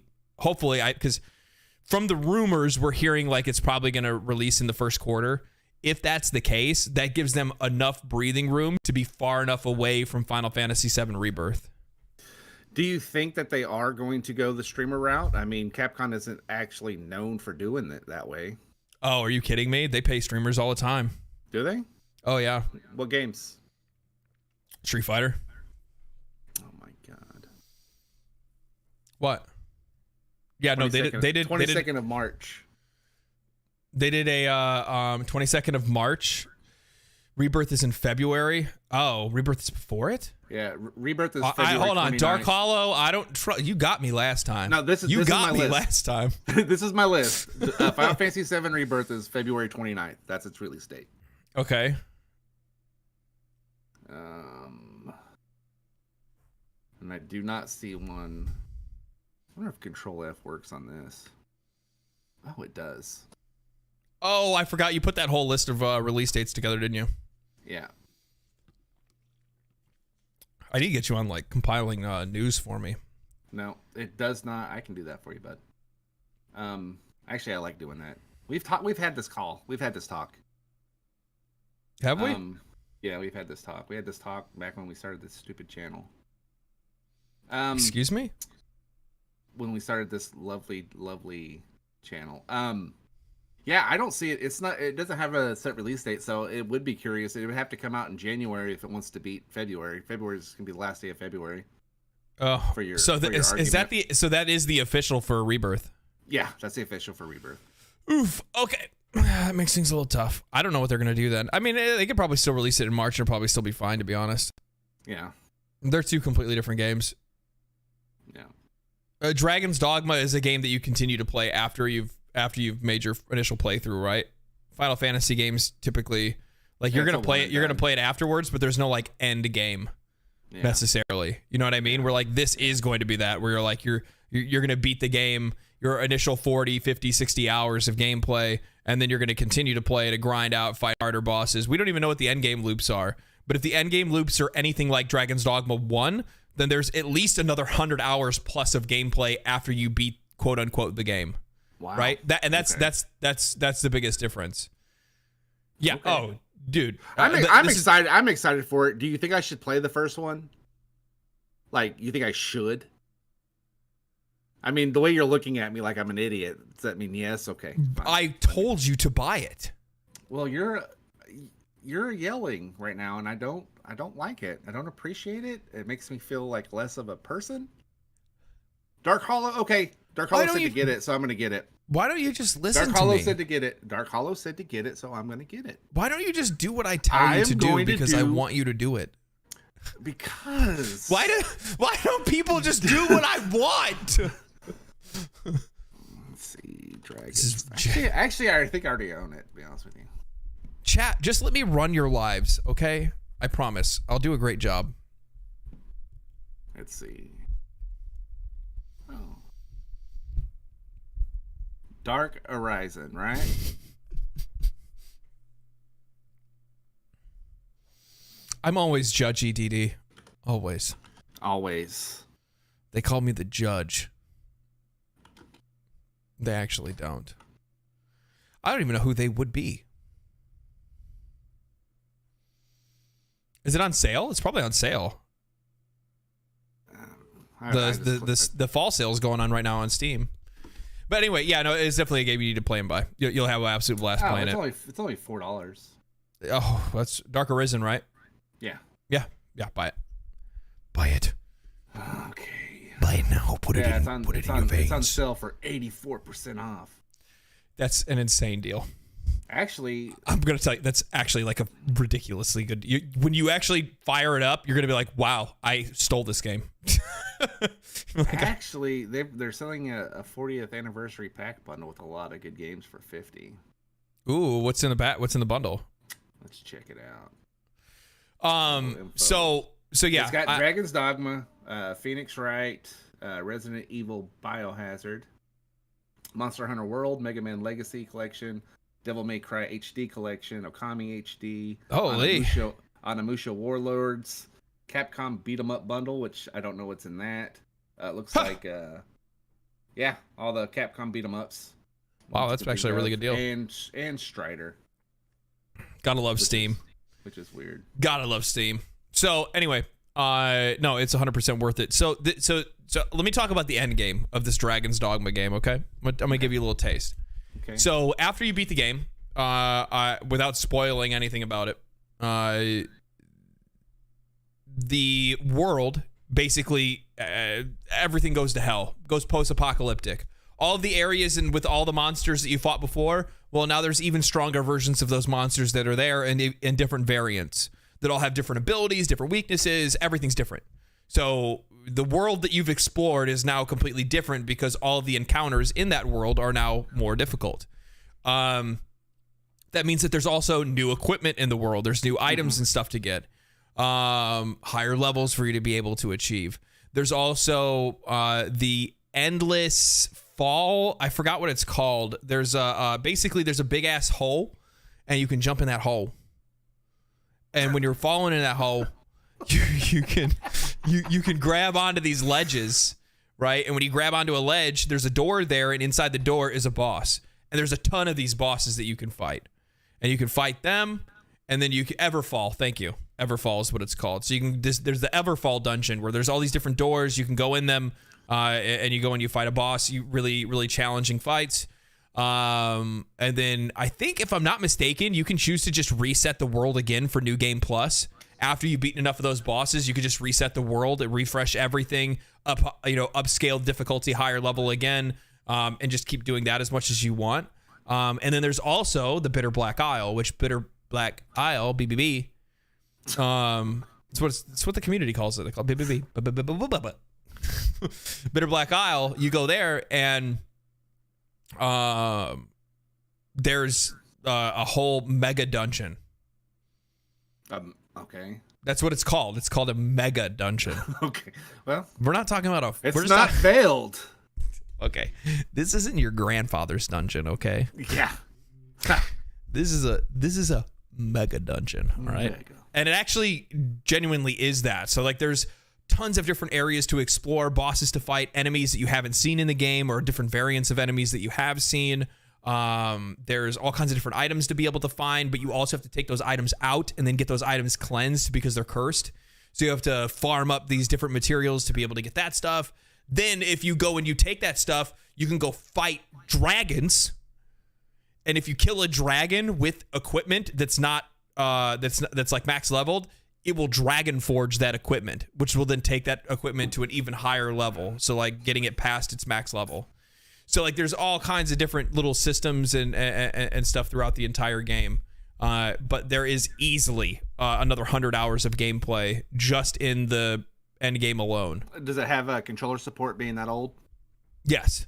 Yeah, nice. Well, it was made for console initially. Yeah. So yeah, you're gonna play it on controller. Well, like Call of Duty 2009 doesn't have controller support. That's fucking weird. But anyway, this is the thing that this is the one thing that I have to communicate to people about Dragon's Dogma 2 and Dragon's Dogma 1. And the reason why I think Dragon's Dogma 2 is going to be really important and why I think it's going to be great. DD1 was not finished. You made me just buy an unfinished game? Yes. All of these things that I just told you that are in the game, all the gameplay that you're going to find, you are going to see some things that you're going to go, huh. And it's nothing that's like so grating it's going to like ruin your gameplay. I'll give you an example. Maybe you're going to see an area on the map, right? There's a big castle. You can tell that like some shit's going to go down there, right? You will never get a quest to go there. Why? Because it was never put in the game. Oh, okay. Yeah, because it was cut content. Yeah. There's another section of the game that you'll notice that they start talking about how you're going to go somewhere else. Mm-hmm. You were technically, their plan for the game in Dragon's Dogma 1 was not only for you to complete the continent that you were on, but they were going to send you to another full continent, which would easily have made this game like over 80 hours just in the base game. Yeah. But they cut out that entire other continent. Yeah.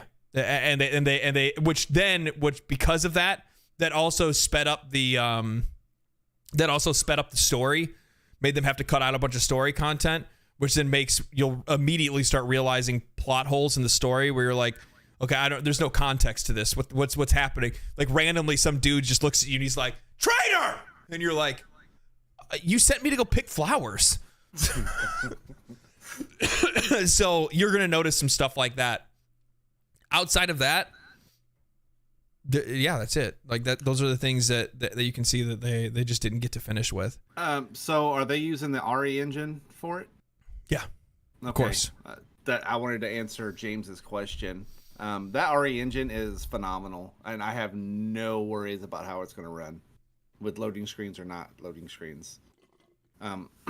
I'm not saying, Bobby, I'm not saying it's every quest. I'm saying there are certain areas of the game that they will not give you quests to go to because those quests just weren't put into the game.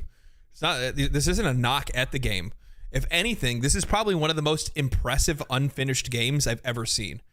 And the thing is that when you actually go to read the articles and the interviews that they had with the director, he said roughly 40% of content was cut from the game before release. Destiny did that, and then they sold it to you. This is 60. So Dragon's Dogma 1 is only 60% of what they actually wanted to deliver. So if we can at least get 90% in Dragon's Dogma 2, we have a certified banger on our hands, guys.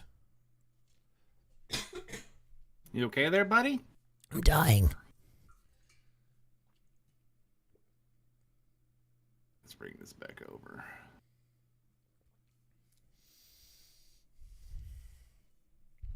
So yeah. Yeah, what are you doing? It's pretty exciting. I just had to move my web page over. Yeah. Chat. I'm posing a question to you guys. What is your opinion on the games for next year? What are the games that you guys think are going to be the ones that are going to be like the biggest standout, like blockbuster games for next year? Or better yet, tell me what games you guys are the most excited for next year.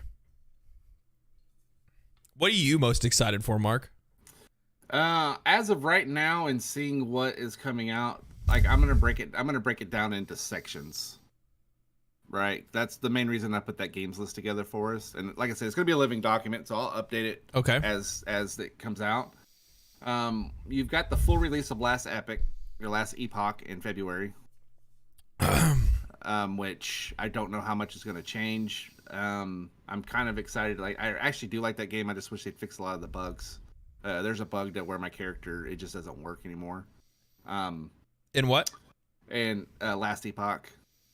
So I'm using a Sentinel, and there's a skill ability that for some reason they added something and it messed it up. It actually doesn't even do the animation. It just locks you there in place. And it's kind of like, yeah, it's weird. Probably Avowed would probably be my first one that I'm excited about, and that's just because I love Obsidian, and I love Pillars of Eternity World. I like the story and environment, so I'm really curious to see what they do with that, which is weird. I don't think Fable. I think Fable's going to get announced for next year or probably the year after, and I'm not looking forward to playing that troglodyte of a character that they made. So what if it's player made? Oh, that'd be kind of cool. To be honest with you, wasn't that what your character was in Fable in the first place? Wasn't it a player made character? Kind of. I mean, you picked boy or girl. Was about it, and then you could also change that while you were playing. Yeah, so they've always had ugly characters anyway. Yeah. Well, you start at the back of them anyway, right? Third person. Everybody looks better from the back.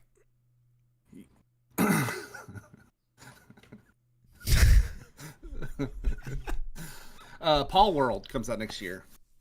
I think that's an Pal World title. Yep. Was that Pokemon with guns? Yep. I think that's an interesting title. I think it should be a lot of fun to play. Okay. All right. Okay.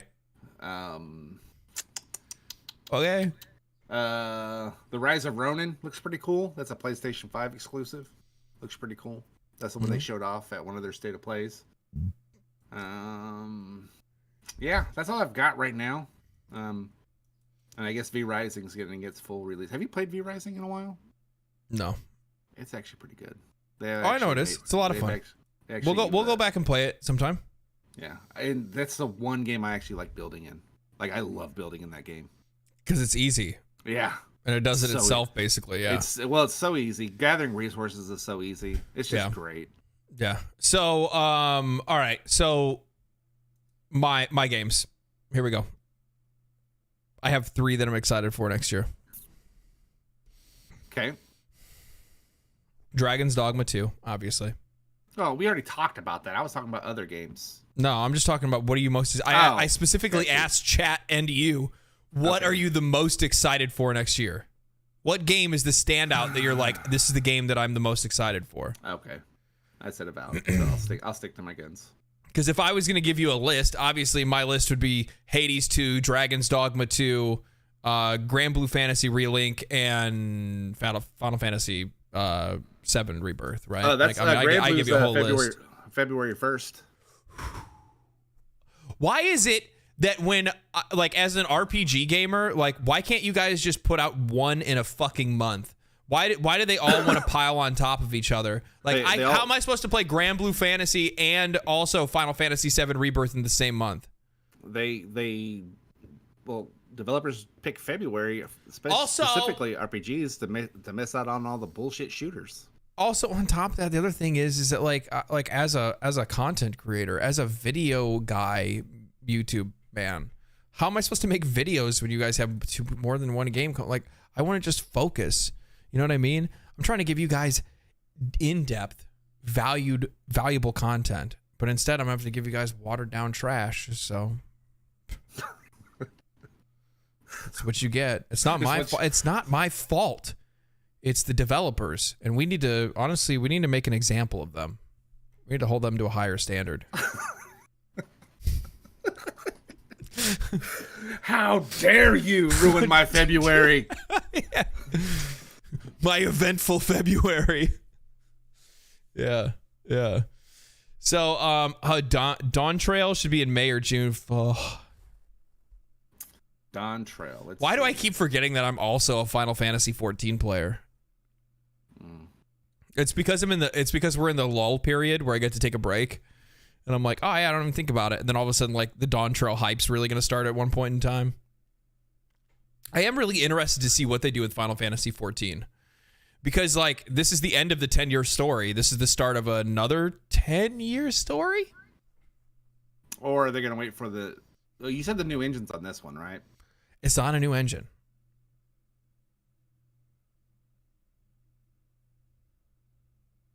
They're just updating shaders. Oh.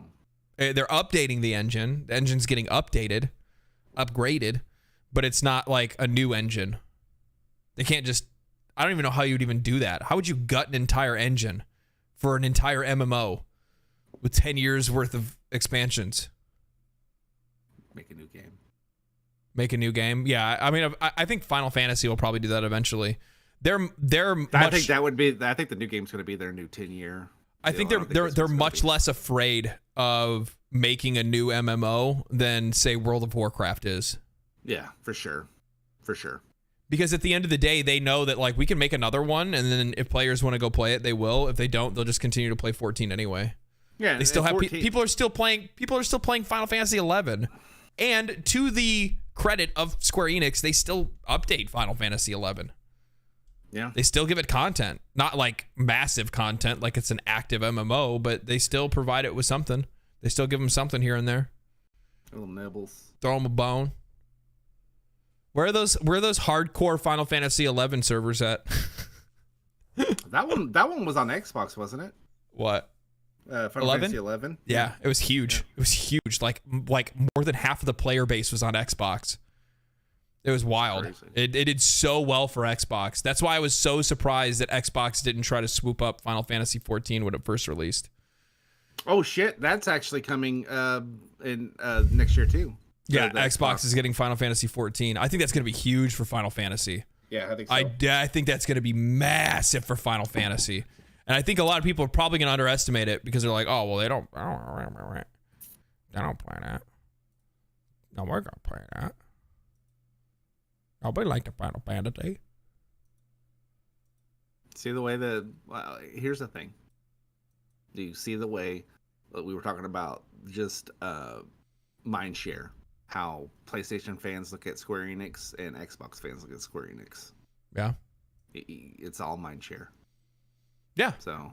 Yeah. It's group thing. Well, here's the thing. There's tons of people that I've seen in the past when we were talking about like the Xbox conversation earlier. There's a ton of people that think that like Japanese games are just there's just no reason for them to come out on Xbox. Nobody's gonna buy Japanese games on Xbox. Nobody wants to play JRPGs on Xbox. Those games won't sell well on Xbox because there's a lot of Xbox fans that are still in the mind that Xbox is a PC or not PC. Xbox is a Xbox is definitely not a PC. Xbox is it's a shooter console. Yeah. Well, in all fairness, it earned that reputation in the 360 era. It did. Console Andes. Because Xbox is for dude bros. For dude bros. Xbox is for dude bros. Dude bros. Bros, dude. Yeah, okay. All right. Yeah, I feel you. So yeah, I think Dragon's Dogma is going to be a big deal, man. I have a video on Dragon's Dogma that I'm going to post next week, actually. Same day as the showcase, actually. So look forward to that. It's me talking about my adventures in Dragon's Dogma. So I hope you guys enjoy it. What? Slave Zero. Does that ring a bell? What? Like, there was a game, and I think I played it on the Dreamcast. It was called Slave Zero. And it was a robot-esque game. And I just saw that Slave Zero X is coming out in February, and I'm like, I've got to look it up. Is that an InfoWars game? Yeah. Sorry. That was a really bad joke. Oh, that is so bad. It's a really bad joke. It's so bad. It was really bad. My bad. Okay, there's low-hanging fruit there. I could do that one. Oh, man. It's already got a demo. Did you see they put out an article on Asmongold saying top YouTube gamer Asmongold says that Alex Jones' new game is game of the year. Clearly, game of the year. Oh, you can't write it better than that, baby. You can't. I watched him play it. It was the funniest shit I've ever seen. I think I saw it at the section. No, I think that was just the ad for it that you showed me, where Bill Clinton's up there playing the saxophone. Like, this is ridiculous. This is ridiculous. Oh my god, that stuff was so funny. John Carpenter's Toxic Commando. Oh, I forgot about the Toxic Commandos game. I wonder how that's going to turn out. You remember that? Do you remember that teaser? Mm-mm. Yeah, John Carpenter's Toxic Commandos. Yeah, it's like I think it's like a zombie survival game. It doesn't have a Steam page. No, maybe not. Oh my gosh. What else? Was there anything else in the news? Chat, is there anything you wanted to talk about? I want to talk about Ubisoft for a little bit. And welcome to the Just Ian podcast with me, your host Ian, and no Mark. You know you want to talk about Ubisoft. You know you do. All right, fine. What about it? So, well, Assassin's Creed. They just started getting ads, like just ads in the middle of the game playing games. Yeah, so according to The Verge, Ubisoft blames technical error, quote unquote, for pop-up ads in Assassin's Creed. Ubisoft is blaming the technical error for full-screen pop-up ad that appeared in Assassin's Creed Odyssey this week.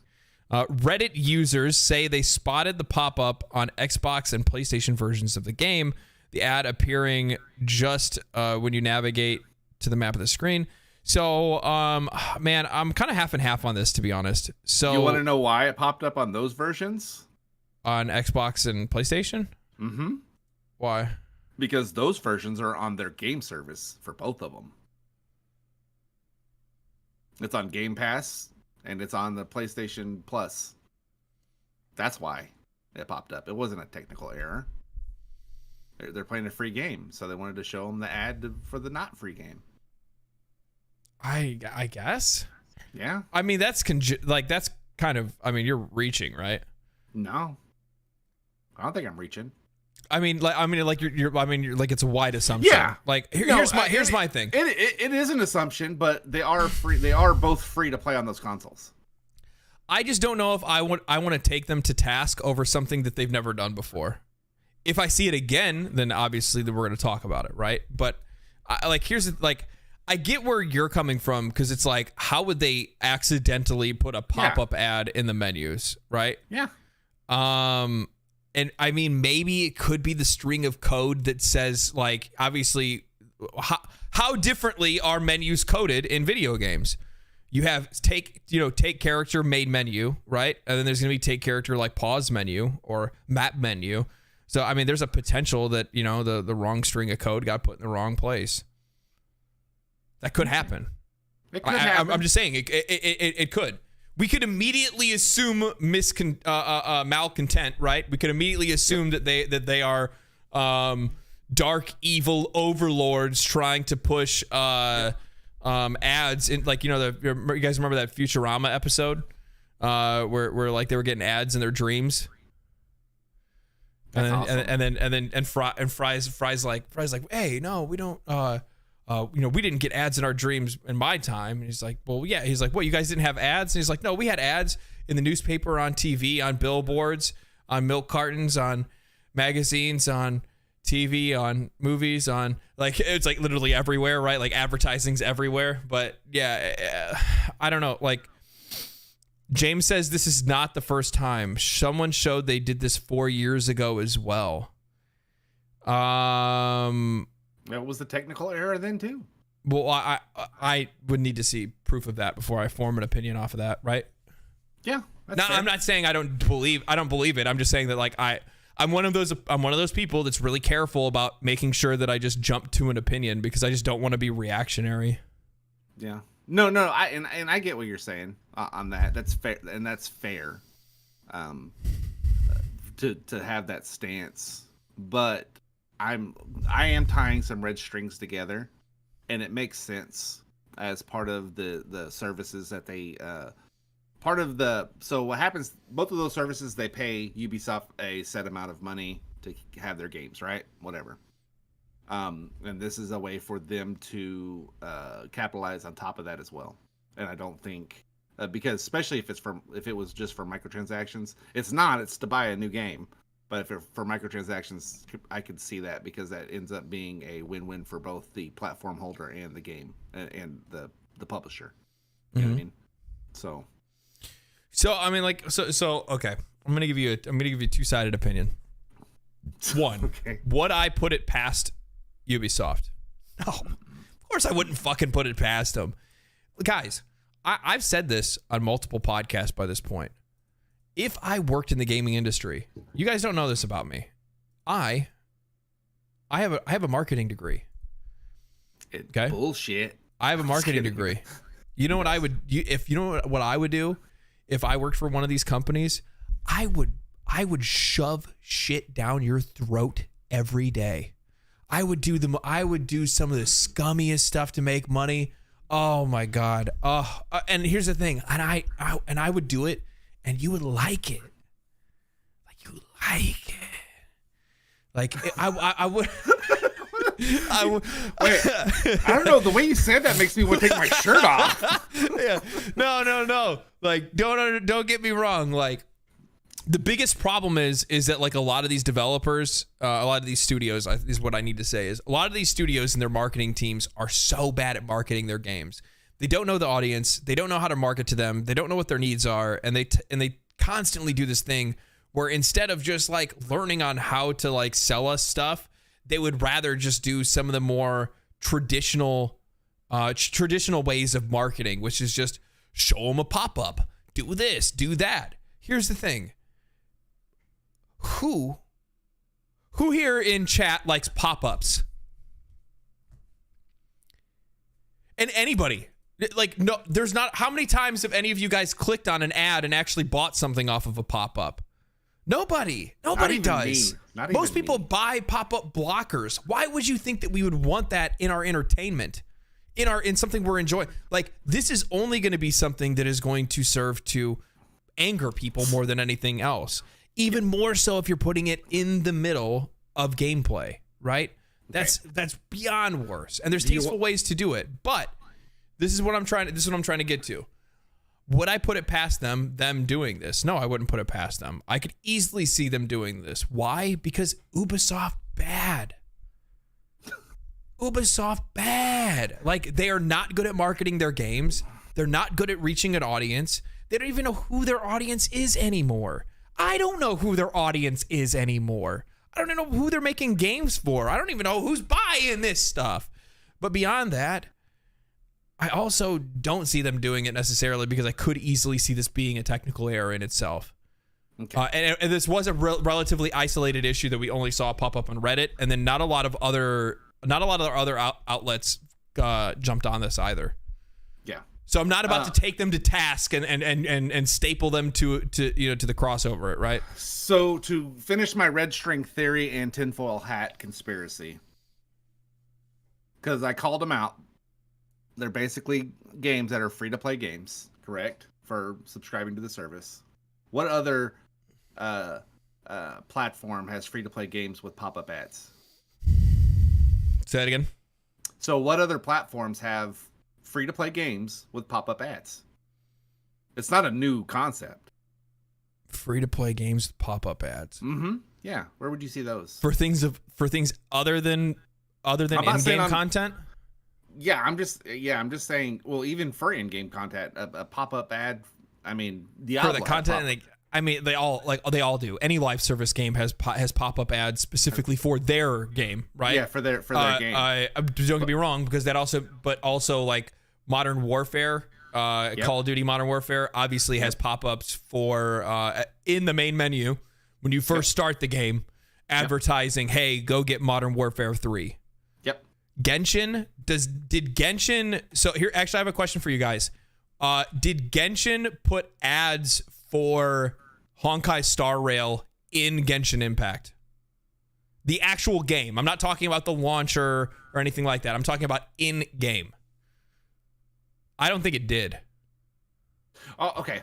So, regardless, I think they are taking the liberties of adding that to their free to serve service games, their free to play service games. Oh, what do you mean free to play? This is not a free to play game. It is. It is. Assassin's Creed is a free to play game. Yes, it is free on both the PS Plus and Game Pass. That's not free. Well, I mean, it's a service. Yeah, okay. You know what? I'm gonna fight you right now. Okay. So there's something that there's a conversation that I saw pop up recently, and this conversation it pissed me off. It made me mad. All right, it made me mad. Somebody said, I don't like if they put Baldur's Gate 3 on Game Pass because they get it for free and I had to pay for it.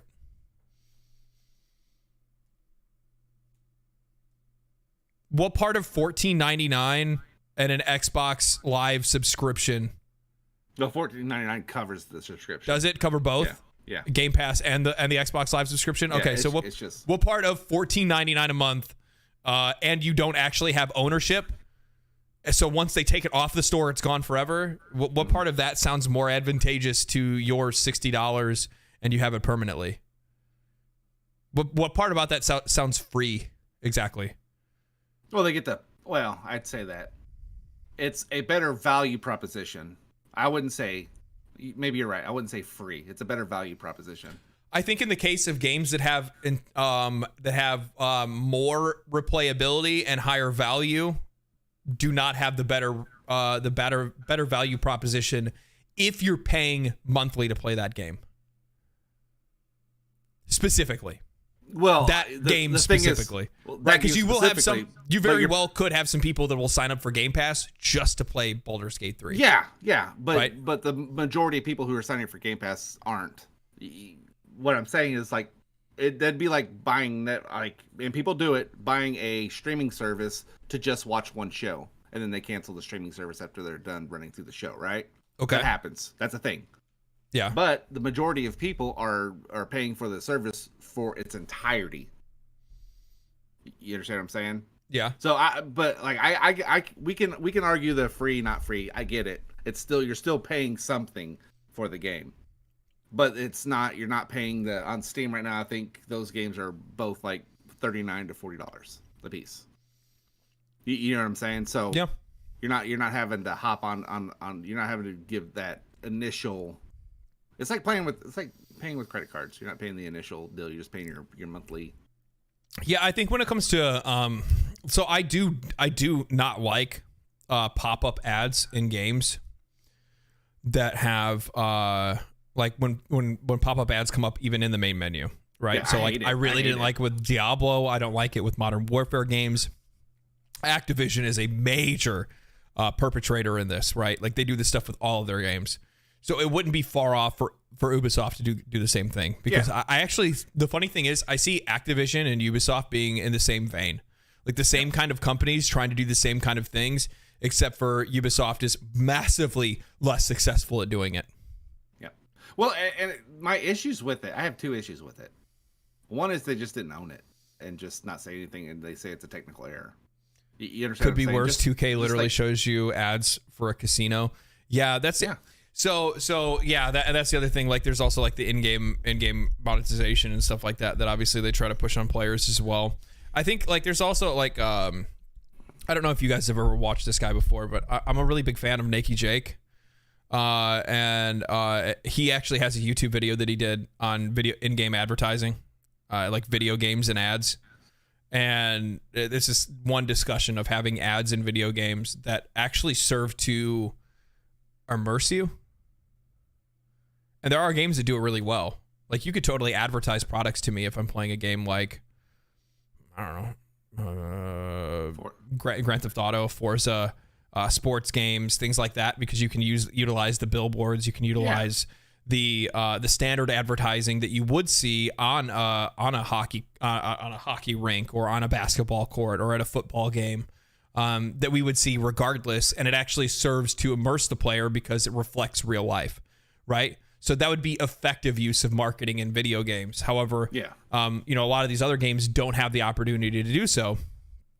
And I think in the case of Assassin's Creed and Ubisoft specifically, they're probably a little bit more desperate, seeing as though like they utilize their own launcher on Steam and stuff like that. Like they try to do everything they can to try to push you through some hoops to make sure that you see their other games and they can advertise to you through other means. That's the main reason why a lot of these like on Steam, that's the main reason why a lot of these companies have a third-party launcher. It's specifically to make you look at the rest of their stuff, right? That would be hilarious, Bobby. He said, oh no, not Bobby. Insanity. Can you imagine Skull and Bones comes out and there's a big Pepsi logo on the sale? Fuck. Hell yeah, brother. That's some Disney. That's some Disney shit.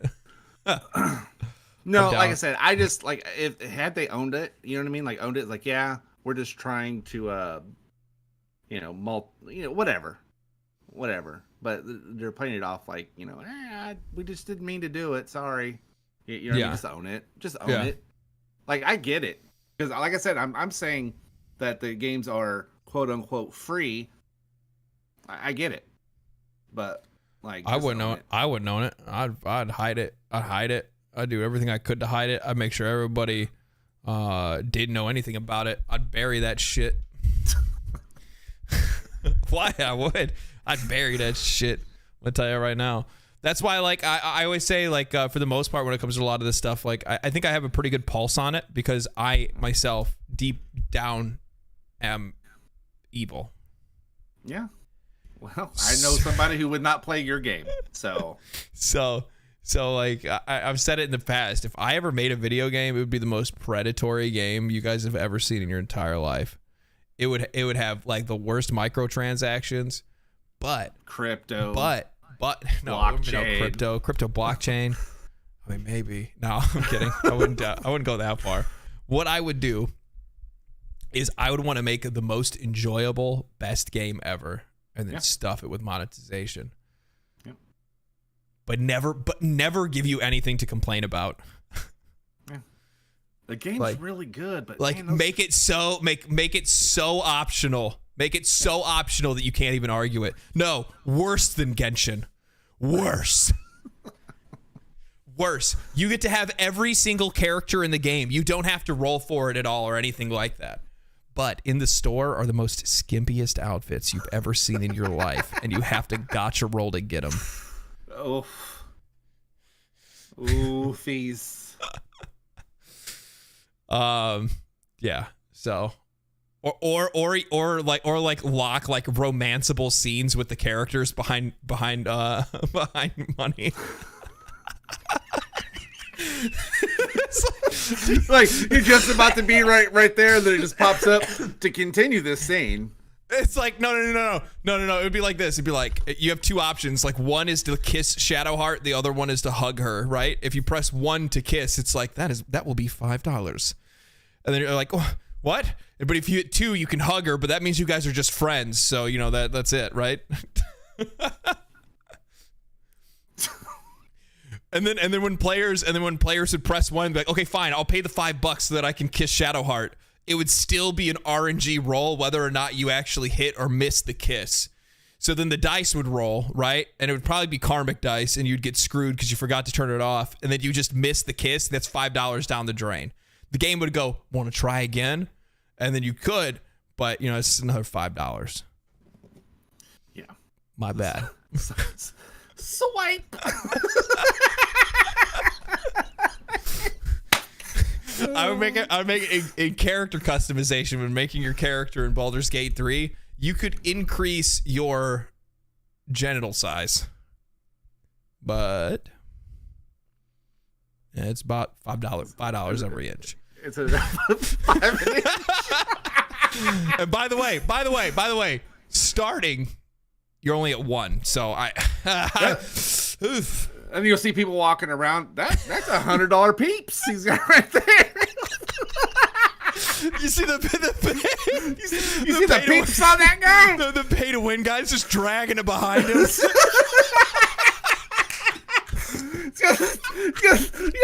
Slug over his shoulder and like in his sword sheath.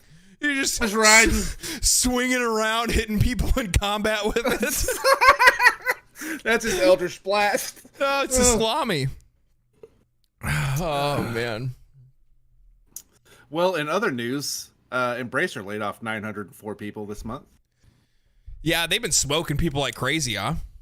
Yeah, a $2 billion deal fell through, and it was reportedly with the Saudi government-funded company Savvy Games. That doesn't smell sketch. Yeah, dude. The one thing is like, anytime you see these investor groups get into gaming and buy up all these companies, all I see it doing is failing, because when they buy them up, they're buying them up because they think they're going to profit from them. They're not buying them so they can give them the right tools and resources to make games that are going to profit for them. Yeah. Because they don't understand the industry. They don't understand what they're getting themselves into, and as a result, they're going to lose profit and lose market share as a result, and eventually, probably cut those companies and IPs entirely. We're not far off. We're probably like maybe a year off from Embracer just selling off a shitload of IPs. I think they're going to. Honestly, I think they're going to separate the IPs and sell them that way.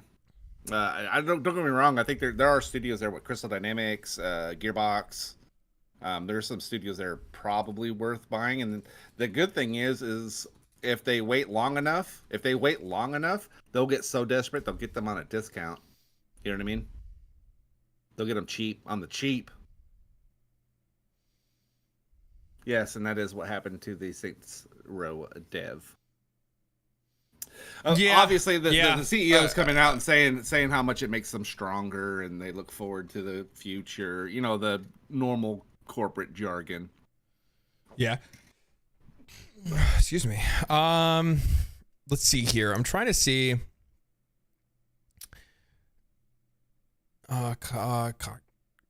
Cock Media, Deep Silver, who owns Saints Row. They got Goat Simulator. Oh fuck.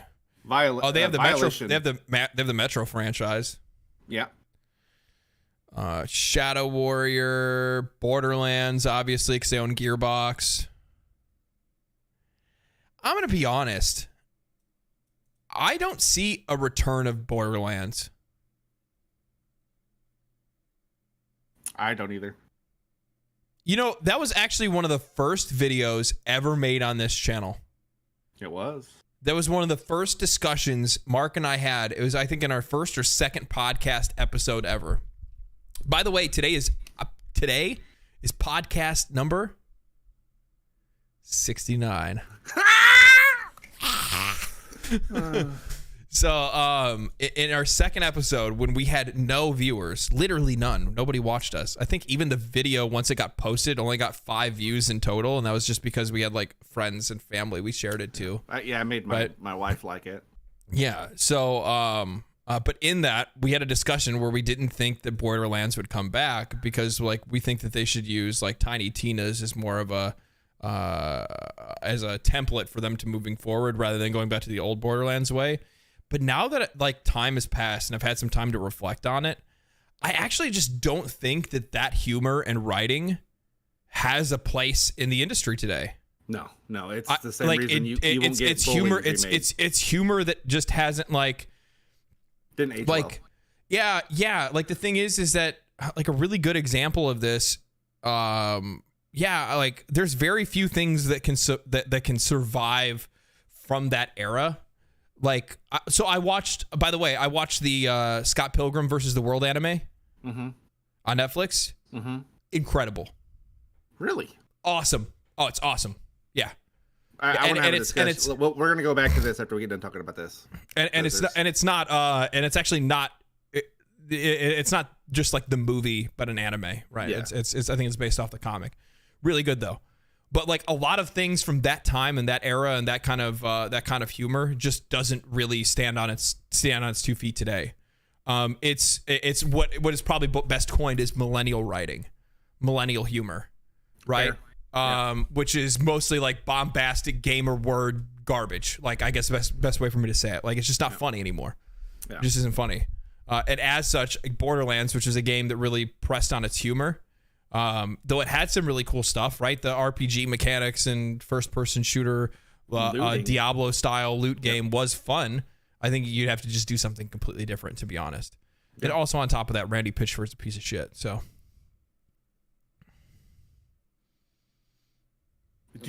so you're saying someone who keeps money instead of handing out bonuses for a game to build his own magic studio is a piece of shit? I think not. So, yeah. So, yeah. So yeah. I actually don't really know it, like even though they have Crystal Dynamics, Eidos Montreal, Square Enix Montreal, Teardown, Killing Floor, Chivalry, like they have some a Legacy of Kain. Yeah, someone brought that up in the my boss, dude. Thief? My boss wants a Legacy of Kain remake so bad. He can. Yeah, you're never gonna get it the longer it sticks with them, though. Yeah. They also Embracer's also the ones over Knights of the Old Republic, the Sony exclusive that I don't think is ever gonna happen. And I don't think that's ever gonna happen. I think they would just give it to somebody else. I wish Disney would be like, hey, let's give it to somebody else. Oh, they also have Lord of the Rings. Lords of the Rings. There is a Lord of the Rings game coming out, Return to Moria, that looks kind of interesting. Isn't it already out? Is it? That's the I think that's like a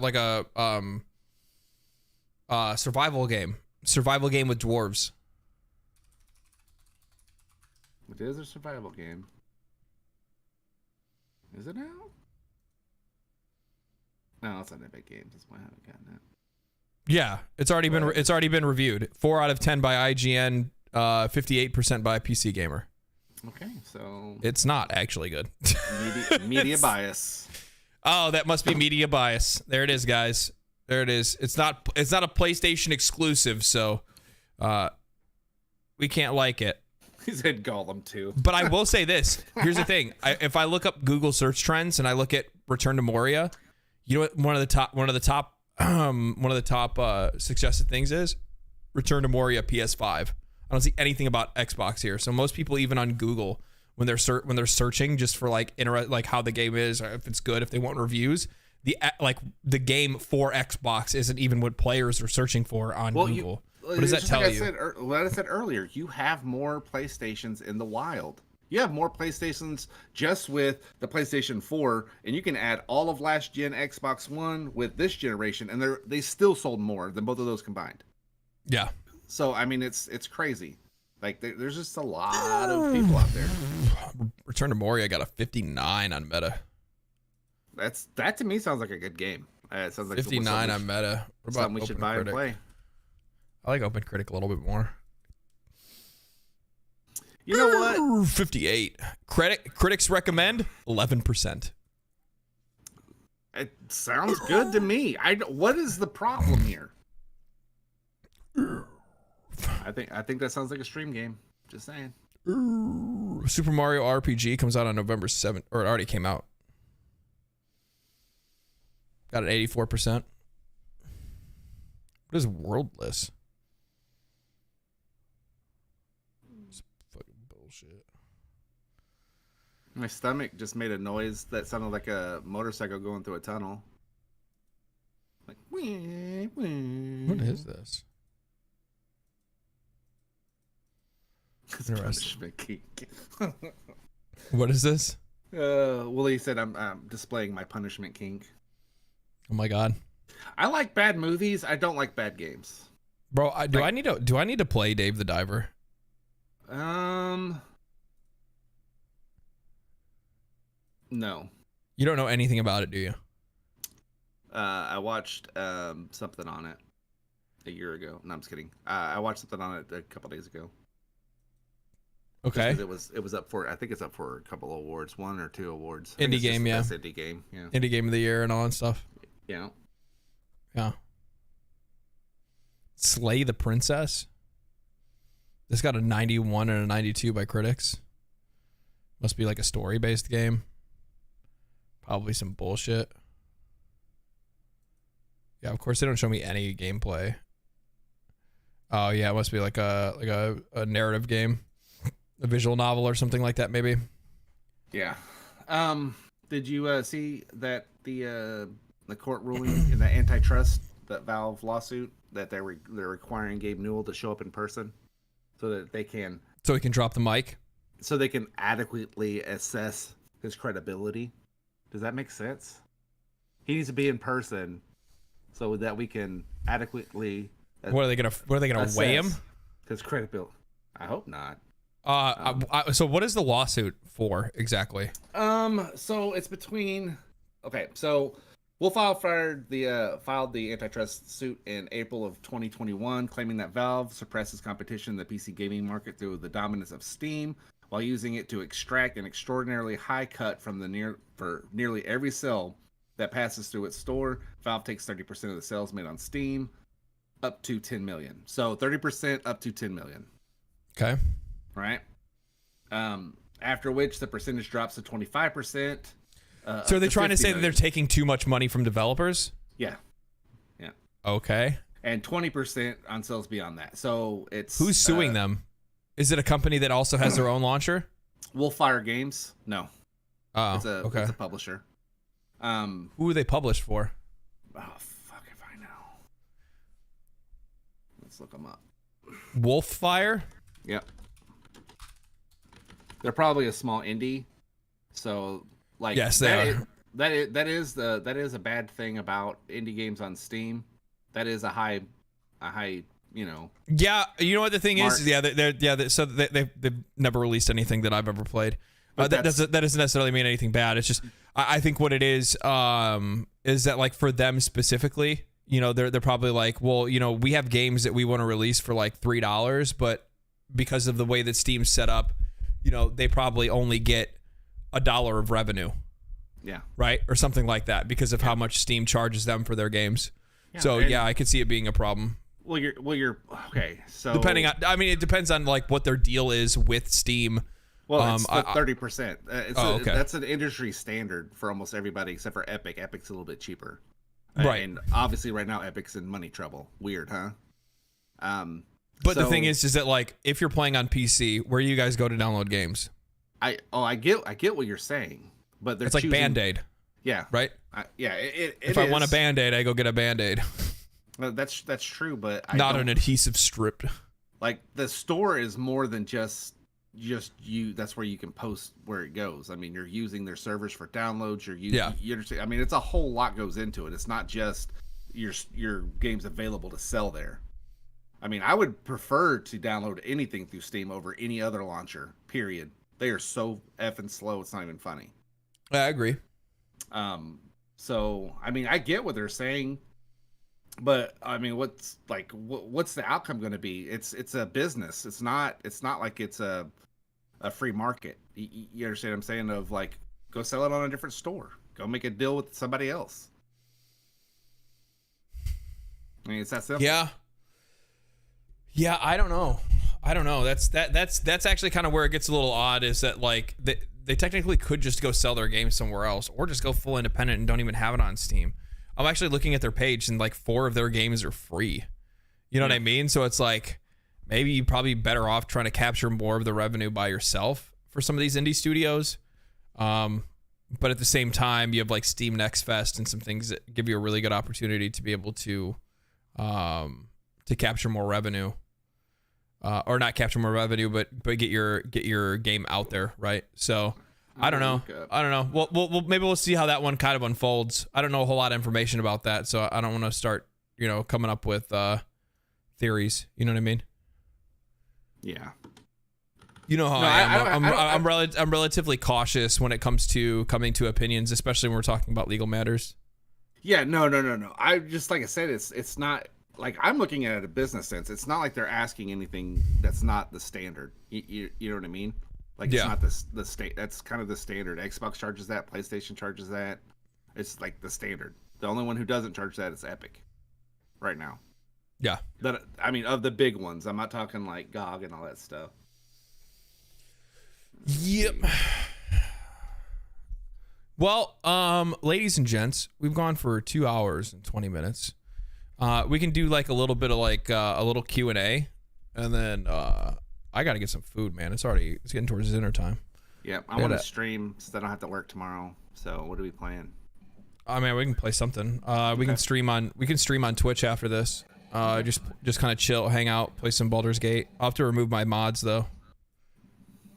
Why? Because the game won't load for you and I. What mods are you running? Okay, never. I don't want to know. But hey, you thought that money per inch? No, that was already modded in. We already got that one. Yeah. So, is there any questions that you guys have for us? Anything that you guys want to know? Anything we didn't talk about today that you wish we did talk about and we didn't? You hate us for it? Yeah. Better outfits for Shadowheart, I bet. Actually, I got the there's one that's called Safe for Work Basket of Equipment is the one that I got.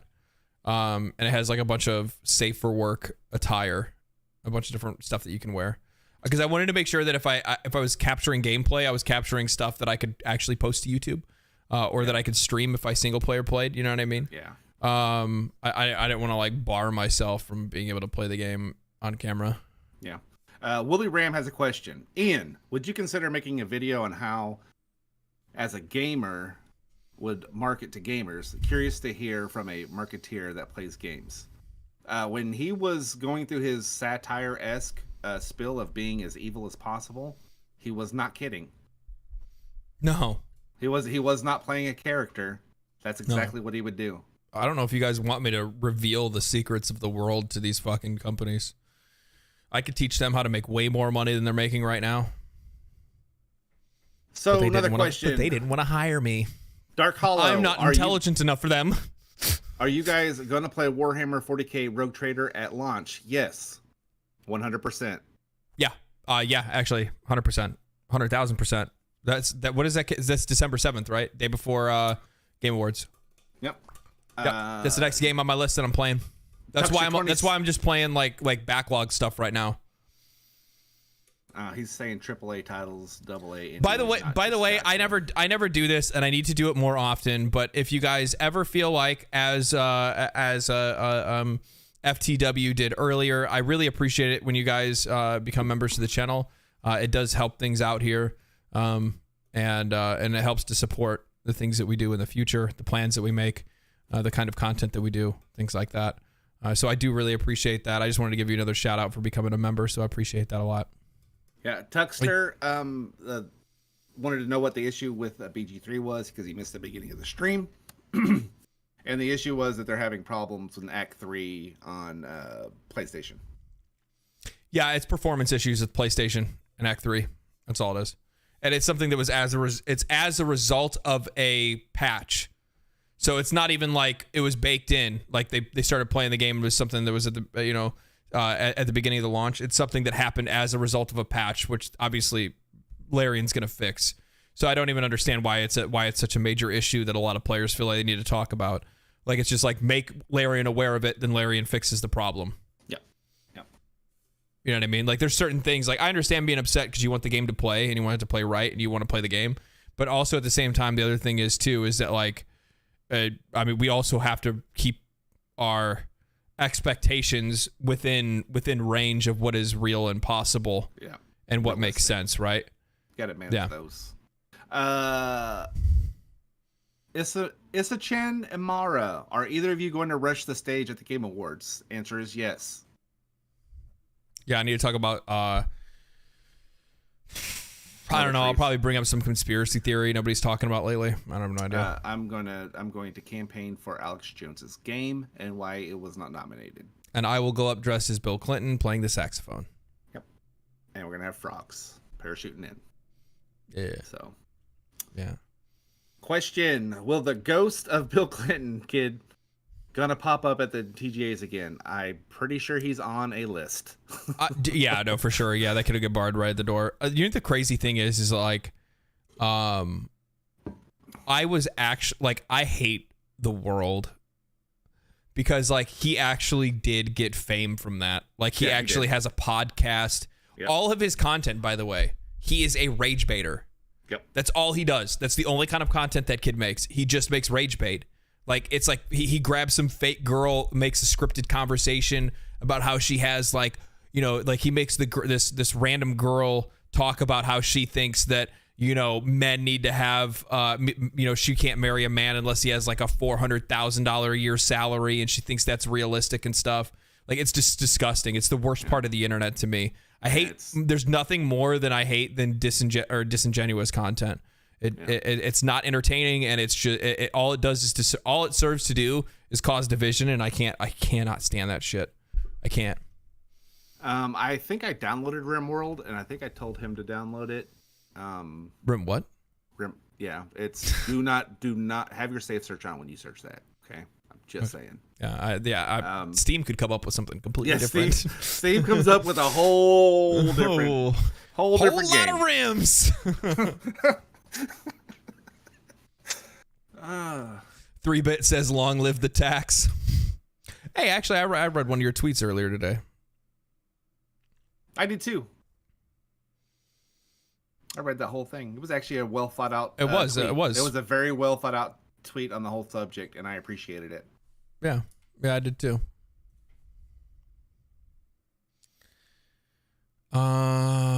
Why is it that when I do open up my browser, I just get this beautiful picture of Nafika? Good Lord. I need to go back and play some more Final Fantasy. Good Lord. Have you? Bobby Hawk wants to know if you've played Motherless on Steam. Look at this. Don't you guys look at this? Don't you guys just want to go play some Final Fantasy right now?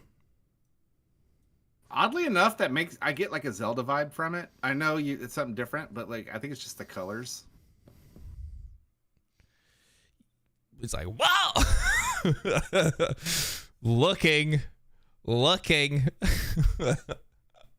Praise the 12. Praise the 12 indeed.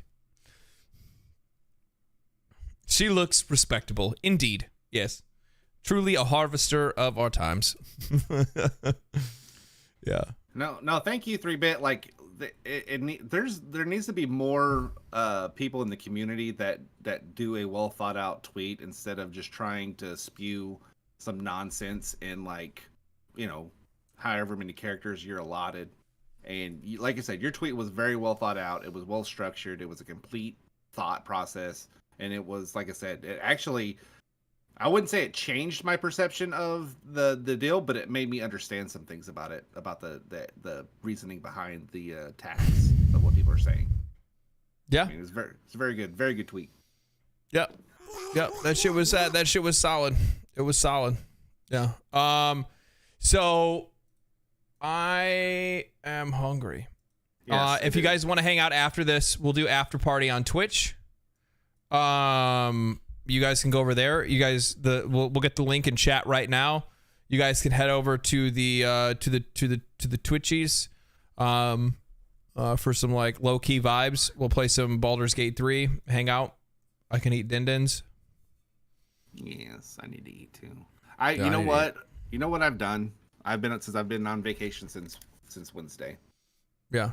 Friday, I woke up and I made homemade biscuits and gravy, bacon, sausage, the whole works. Friday night, I made homemade biscuits and gravy.